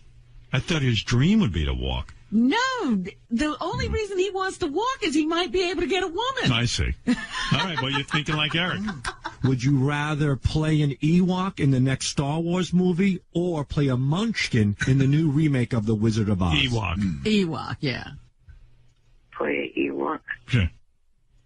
Would you rather have a girl pee on your chest or have a girl spit in your face? Ugh. Pee. I'd rather have a girl pee on me than spit on me. Yeah, spit's gross. I can almost deal with pee. I can't even answer that question. It's all disgusting. All right, I'll go with pee on the chest. Oh, I guess I'd have a girl spit in my face. Ugh. I could deal with, because my chest, I don't care. My face gets But it's spit on. pee, and she's got, I could be sort of hot in a weird way. Oh. Maybe. Am I jerking off during it? I don't know what you're doing. Trying to avoid splatter, I would imagine. No. Is it going on in my bathtub so I don't have to get a mess all over the place? It's in your bed, and everything's going to get a mess. I think I could get worked up about a chick enough to let her piss on my chest if it was really her thing. Really? Yeah, I think I could. If she's really hot, like that chick who just got shot by her boyfriend to death. Oh, just don't even say that. I'm saying I'd probably let her pee on my There are chest. other pretty women you could pick out besides the girl who just got her head hit with a cricket bat. Well, if Beth wanted to pee on my chest, I'd allow it. There you go. There's a pretty girl you Right. could pick. I thought on my chest, maybe. Oh. Well, you know what? You're pretty disgusting, and I I'm think in she's love. leaving you when she finds that out. I'm in love. To me, that's love. I don't want to live with a man who Baby, would let baby, I love you so much. You're on my chest. Just bring the Playtex wipes in there. Don't even say such a Would you thing. let your wife shit on your chest, Fred? No. I think I would. No. I'd let your wife shit on my chest. I'll ask her. It looks good. Be great dinner She's conversation looking for a tonight. spot. A small dude. Diana DeGarmo or Kelly Clarkson? Kelly Clarkson. Kelly Clarkson. Kelly Clarkson. Of course. Aren't you banned, Eric? Hello? You're banned from the show. He just sent us a big note. I was going to give it to you in the break. I'll just tell you the title, then you can talk to him. If the title is Things Need to Change Now. What's it say? Let me hear it. It's really long. It's long. It goes. Look at how long this is. Can you see? Can you pull out some highlights, or is it too difficult? Yeah, give me a second. Give me 2 seconds. How long did it take you to write that letter, Eric? About an hour. Wow. I mean, it's this crazy, long, dense. Here, I'll give it to you. He talks about how he never threatened to sue us. He just talked about threatening to sue us, and that we took it too seriously. That his family gives him a hard time. That we should know better. It gets into a whole bunch of stuff. Look, here's the thing. Bottom line, Gary, because I'm not talking to Eric. I'll talk to you, and you can talk to Eric. Okay. All right. Number one, nobody threatens me. Number two, he did threaten us. He said that if my listeners bother him, he's suing me. I don't tell my listeners to bother him. I don't tell him to have a Twitter account. Tell him that. By the way, this is my fault. I made more out of what he said in the email, and he was unfairly ganged up on. Enough is enough. I want to get back on the air and be able to talk to you about AGT. And then he goes on to name a whole bunch of people. I have no idea who they are, that he's mad at, that they, in his time of need, have sort of abandoned him and don't answer his emails. But I don't know who any of these people are. Let's hear. Are you that dumb, Gary? One of them's Tabitha. You don't know who that is? Are you Well, that... since there's no last name, douchebag, no, I don't know who it is. It just says Tabitha. Do I know every... Here it says, I want to address Jeremy, Tabitha, Robert, and Mr. Strauss. How am I supposed to know who these people are? Her name is in the email address. Yeah, because that's what I'm doing. I'm so consumed with you, I'm checking names and the address. You are small on size, but big on ego. No, I'm not, jackass. You are the most egotist ever. Believe it or not, we have a whole day here where we don't think about you. Gary, who's Robert? Robert Mills. I don't know who that is. Oh, Bob Mills from ABC. Okay. Who else? Jeremy Borash. Robert Mills has abandoned Eric? Yes. He goes, I'm going to be calm and not lose my temper with you like I am known for. Jeremy and Tabitha, I considered you two to be friends, but over the last, I don't know how many months, because I lost count, you two have not been easy. Who's Jeremy? Easy to get back to me. Okay, Jeremy, I'll cut you a little slack because you did message me about a month ago, but then you stopped quickly. Who's Jeremy? Jeremy Borash. Who's that? What's that? TNA Wrestling. TNA Wrestling. Okay. Now for Robert Mills. Of course I know that you have replied to some of my Twitter direct messages, but trying to get to talk to you has not been easy. I get it, because he's running a network. Because he works at ABC and he's got an important job. I have an idea that I want to share with you for new ABC or ABC family reality shows and game shows. Ask Eric what the idea is. I got to hear this. Eric, what's the idea? Well, the most recent one I thought of would be a competition to find the next big voiceover actor for the Disney and Pixar cartoons. Oh, boy. For a TV show? The worst idea ever. Imagine tuning in and trying to find a voice guy. Here's my favorite part, Howard. Here's how the letter ends. It's a whole sympathy thing. And listen, it may be true, but to all of you, I have a heart issue. One thing that clearly is not good for me is to stress out or be stressed. So, Eric, if you don't want to be stressed out, then just ignore us. Being ignored by people that I thought I was on good terms with does not help keep me stress-free. I was on really good terms with him. I even call him Eric the actor. The greatest champion of his. Yeah, I'm the greatest champion of his. And what does he do? He starts threatening to sue me. So I said, hey, man, dude, let's stop the friendship right now. And now you're stressing him out. Now I'm stressing And I would like to talk to Eric, just so you know, Howard read your email, so I didn't make more out of it. He read it. He understood what you were threatening.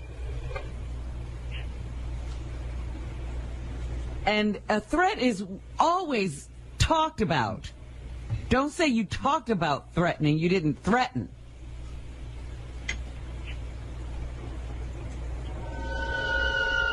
Or you, Gary didn't even word that one right. What?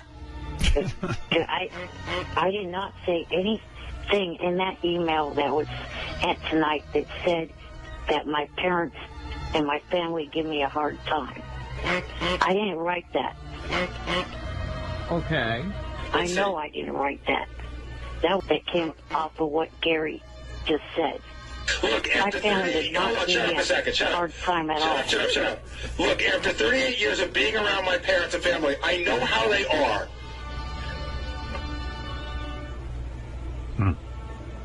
All right, look. I know.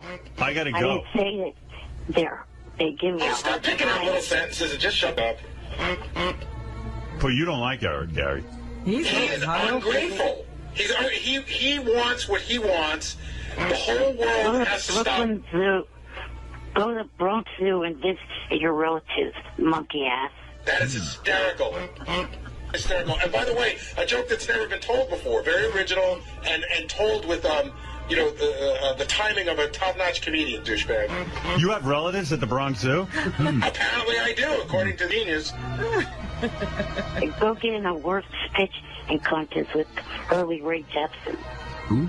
What do you say? The worst pitch is Carly Rae Jepsen. The worst what? He said go into a pitching contest with Carly Rae Jepsen. Again, gee, because that joke hasn't been told. Eric, you got to get something you got to be original. Well, how's he going to do that? Oh, come on, that was a week ago. How many people have said that joke between now and last Sunday? Probably at least 1,000. At least I'll go to my Twitter. At least 1,000 people have told that joke, Eric. Did Eric get rid of his Twitter account? Yes. He did? You know that for a fact? Well, JD just showed it out to me, so I don't know. All right. Did you ask him why? Well, I think the stress is too much. Oh.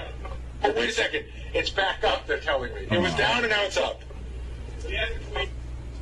It's up, down, you never know. It's like the weather. Ask him if his Twitter account is up or down. Hey, Eric, your Twitter account up or down?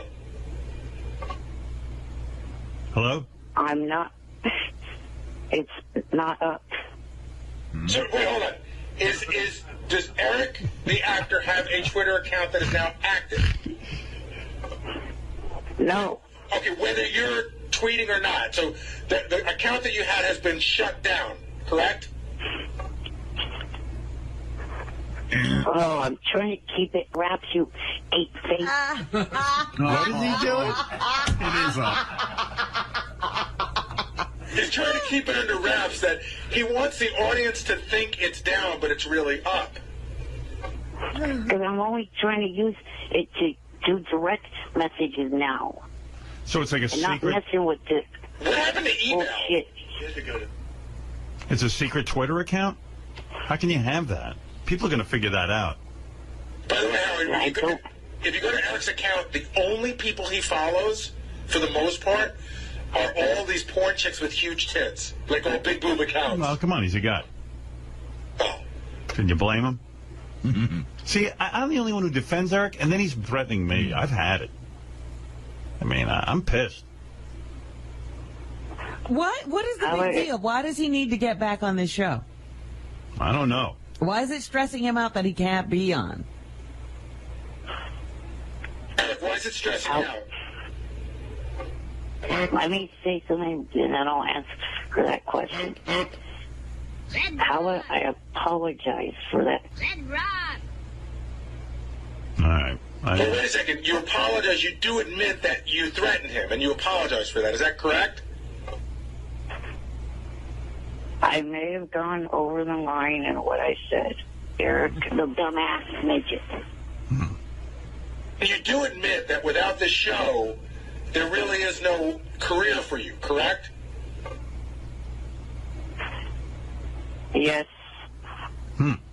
So is that why you need to get back on? Midget. According to Johnny, no one wants to deal with me unless I have airtime on the show. You needed Johnny to tell you that? Eric According to the Johnny. Midget. Johnny told you that? Oh, you were under the delusion that you had some kind of appeal beyond this? Eric the obnoxious midget. Well, I was hoping maybe I would. Oh. All right, I'm going to go back. Pathetic midget. I'm going to go back and think about whether I should unban you or not. I'm going to think about it. How's that? Eric the ridiculous midget. Fred the retard. Stop hitting that. Eric the rude, obnoxious, and annoying midget. Eric, I'll go back and think about it, all right? I'm still very hurt. Okay. I have one question for him. Eric, you're going to be okay, once you get back in Johnny's good graces, you're still okay with Johnny representing Jeff the drunk? Because I know it was a big issue. No. Every agent has multiple clients. They don't just have one. They can't just have one client. Unless you're like no Cruise or something. No one is going to give that idiot a job. Either risk. He can either show up on set drunk or high or both. Well, that's not true, Eric. John Strauss from In Plain Sight is prepared to cast him right now. Is that right? Yeah. You're telling me Jeff the drunk, just from signing with Johnny for a few days, already has acting work? Yeah, so In Plain Sight is done. John's working on a movie. Eric's been emailing and annoying him as well. Right. And but Johnny represents him, and Strauss is considering using Jeff in his movie. Wow. The only upside of having Jeff is he comes trailer. Eric, do you realize the chain reaction you've set off? Now you've missed out on another movie role because Jeff the drunk is getting it because you fired Johnny. I guess Johnny was working on a big deal for Eric, and then he blew it. By the way, Johnny's also in talks with the possibility of a new client, which is High Pitch Eric, and he told Shuley, I had a conversation with him, I'm not sure, but I may have been favors to represent him. Wow. So are you jealous now of Jeff the drunk and High Pitch Eric being represented by Johnny? Well, I really don't have any bad feelings towards High Pitch anymore, but Jeff, I've never liked that. Will you be willing to work with Johnny again? Johnny is presently not your agent, am I correct? You fired him. He's kind of on thin back, but on a short leash. Okay. Are you forcing him to drop Jeff the drunk? That's one of my conditions of having him continue to represent me. So, in other words, you will not work with Johnny if he's not exclusive to you. Right. Oh, here's a better demand I heard from Shuley. He's demanding that Johnny buy him either a motorhome or a van if he wants to represent him again. Wow.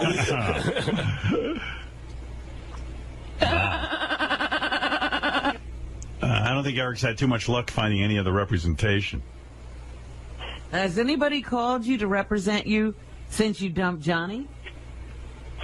No. All right.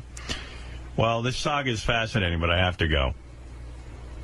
I was going to try to see if Howie's wife wanted to represent me. I heard she was an agent.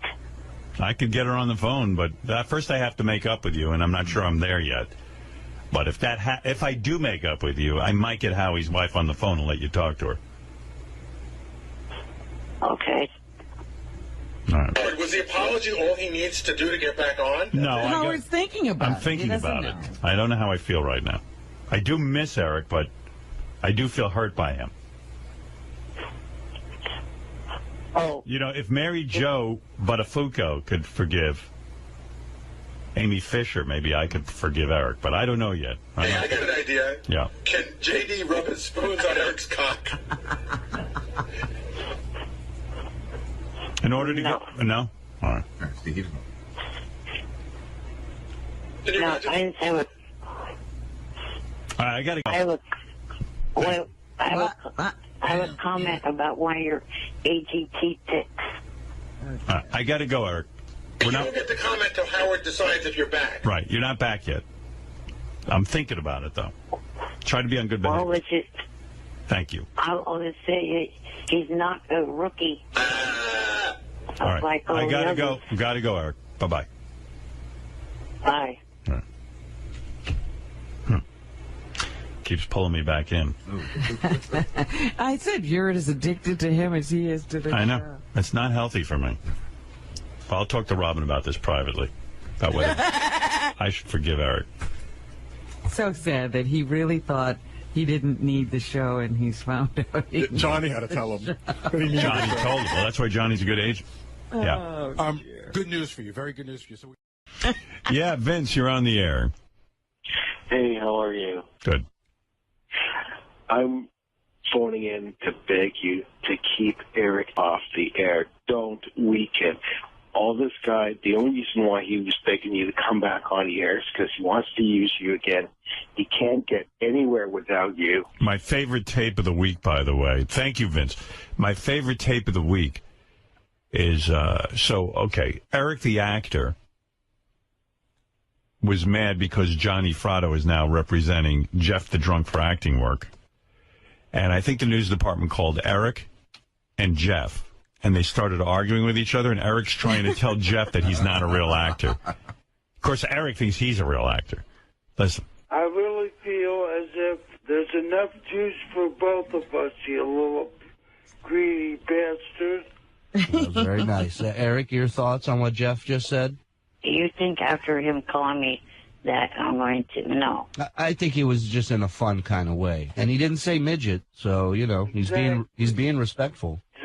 Jeff, no one is going to hire you as an actor. You're a liability. No, I'm not a liability. Believe you me. You fall down. You get drunk. You get high. That's liability. Eric, I think you're gravely mistaken. He fell down in the elevator hallway years ago, holding a six-pack. Yeah. I'm not going to be drunk on that, you idiot. I told you, you want to hear some more? It's so great, the two of them fighting over scraps. I know Eric's upset because Eric was sort of the one who came up with his acting thing, Right. Jeff's late to the party where Wack Packers become actors, but so what? But Eric, it's driving. If Eric wasn't so difficult, there wouldn't have been an opening. Yeah, right. But Eric, Jeff the drunk. Eric is just, he's livid. And Jeff's like, hey, why can't I be an actor too? You step out of a role, there are people ready to step in and take that role. And there's a perfect example. You don't want to fly with balloons. Jeff's ready to fly with balloons. I medically can't.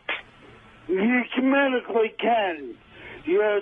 Jeff's almost a doctor. Idiot. It's called adrenaline. Adrenaline goes too high. It will affect my heart. I have a heart condition, you hot-headed idiot. Yeah, idiot. Do you get that? You ever see the movie Crank? Yeah, I get it. All right. All right, thank you, Julie. All right, guys. Have a good day.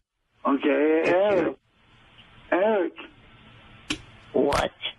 You. That was very nice. So the war is on, evidently, and Johnny, where are we at? Who are you representing these days? Are you back with Eric, or is Eric gone? Where are we at? We have no confirmation on whether Eric is back or not. But I do have on the phone with me Jeff, the serious actor. Jeff the actor. Jeff, the serious actor. Does he have a job yet? He is almost on the verge of a job, yes. What does that mean? You're in the middle of negotiations? We are negotiating. We are negotiating. Can you tell us what show you're talking about? Well, the show doesn't have a name. It's a movie. Oh, what movie? Oh, a movie. Well, they didn't tell us. Who's the director? Guillermo del Toro? Sharknado 2? He can't get in. Sharknado's too big a hit. What? Eric would have been great in Sharknado. Yeah, could you imagine Eric being eaten by a shark? He wouldn't have done it, though. That's the problem, Johnny, in representing a dude like that. He would have been like, I'm not going to be eaten by a shark. Howard, Jeff just told me before we called him that if it's called for him to go in the homo room, he is more than willing to go to that homo room. Right. We don't even want him in the homo room. That's right. He's too easy. He's too easy to get in there. Mm-hmm. Jeff, Jeff, would you be in Sharknado? I would. I would. What was that? Fred, what was that noise? I would. I would just find that Jeff is really the Forrest Brooks of the millennium. Hey, Jeff, would you make out with a gay shark? If I had to. No. There's nothing yet I don't think that Jeff wouldn't do. Well, Johnny, this is a very different attitude than your last client. Oh, my goodness. It's night and day. I mean, look at it. Jeff, will you hang off the bottom of a plane at low altitude? I would. We promise you won't hit your head on the floor. Sure, why not? There you go. That's what I'm talking about. He's a stuntman, too. He's a team player, Howard. He's a team player. In fact, right now, Jeff is being eaten by a shark while we talk to him. Yeah. All right. Johnny and Jeff, the new power couple. Great. And you're not even sure if you're representing Eric. So that's the update. That's up to Eric. Right. Well, Eric said you had until the weekend, I think, to dump Jeff. Yeah, Eric did say if you don't dump Jeff by the weekend, you are no longer his agent. That's what I'm figuring, So me and Jeff have been communicating all weekend, and, we can't stop progress. All right. Eric can't expect that. He turned down 4 jobs in the last 4 weeks. All right, thanks for the update, boys. Thank you. There you go. There it is. Jeff the drunk. Eric's amazing. He doesn't want to work. He only wants to do very specific kinds of acting. Yes, Jesse. Hey, now that's just classic right there. Yeah. Howard, I wanted to ask you. You know how you goof with the hand gestures at the beginning of AGT? Yes. So wouldn't it be great if you started doing like a golf swing and then you flash like number 300 with your fingers afterwards? Maybe 2 inside, though. America's getting very used to my new my signature. Well, it's a goof to like all the golf experts and golf fanatics, Right. All right. Well, let me think about it. Thank you. I'm going to stick with what I'm doing. Oh, Eric's changing. Eric's on the phone. He must be on fire. I'm not talking to him, but Robin, I'll talk through Gary. Gary, Eric's on the phone. Can you ask him what's up? So, Eric, what do you want to talk to Howard about? She still talks to that piece of trash, Vince. Vince? Gary, ask him who Vince is. Who's Vince? Oh, my God, your memory's that short. She was a caller that was on just a few minutes ago asking Howard to keep me off air. We don't know everybody's name, we just know that they goof on you. He clearly said his name, and Howard said his name. I'm not. Okay. Why are you focusing on the guy's name? What's your question? Ask him what's. He did fucking ask off the air. Ask him what he thought of the Jeff the drunk call with Johnny. They're on the phone together. That's Eric's shtick with Johnny. What do you think that Johnny's representing Jeff now? What do you think of that call? Well, I didn't hear it. Oh. So here's the thing. Johnny is now representing Jeff. He's got him 4 jobs, and even though the threat was that he had to get rid of him by the end of the weekend, he's got to have clients. I don't believe that he has one job for that liability idiot. Tell me he's in a film. Whether you believe it or not, he's still representing him. Well, I told him he has till Thursday to dump that piece of trailer. Now it's till Thursday? Sunday. What happened? Well, I extended it given the fact that there was some other business that Johnny needed to attend to.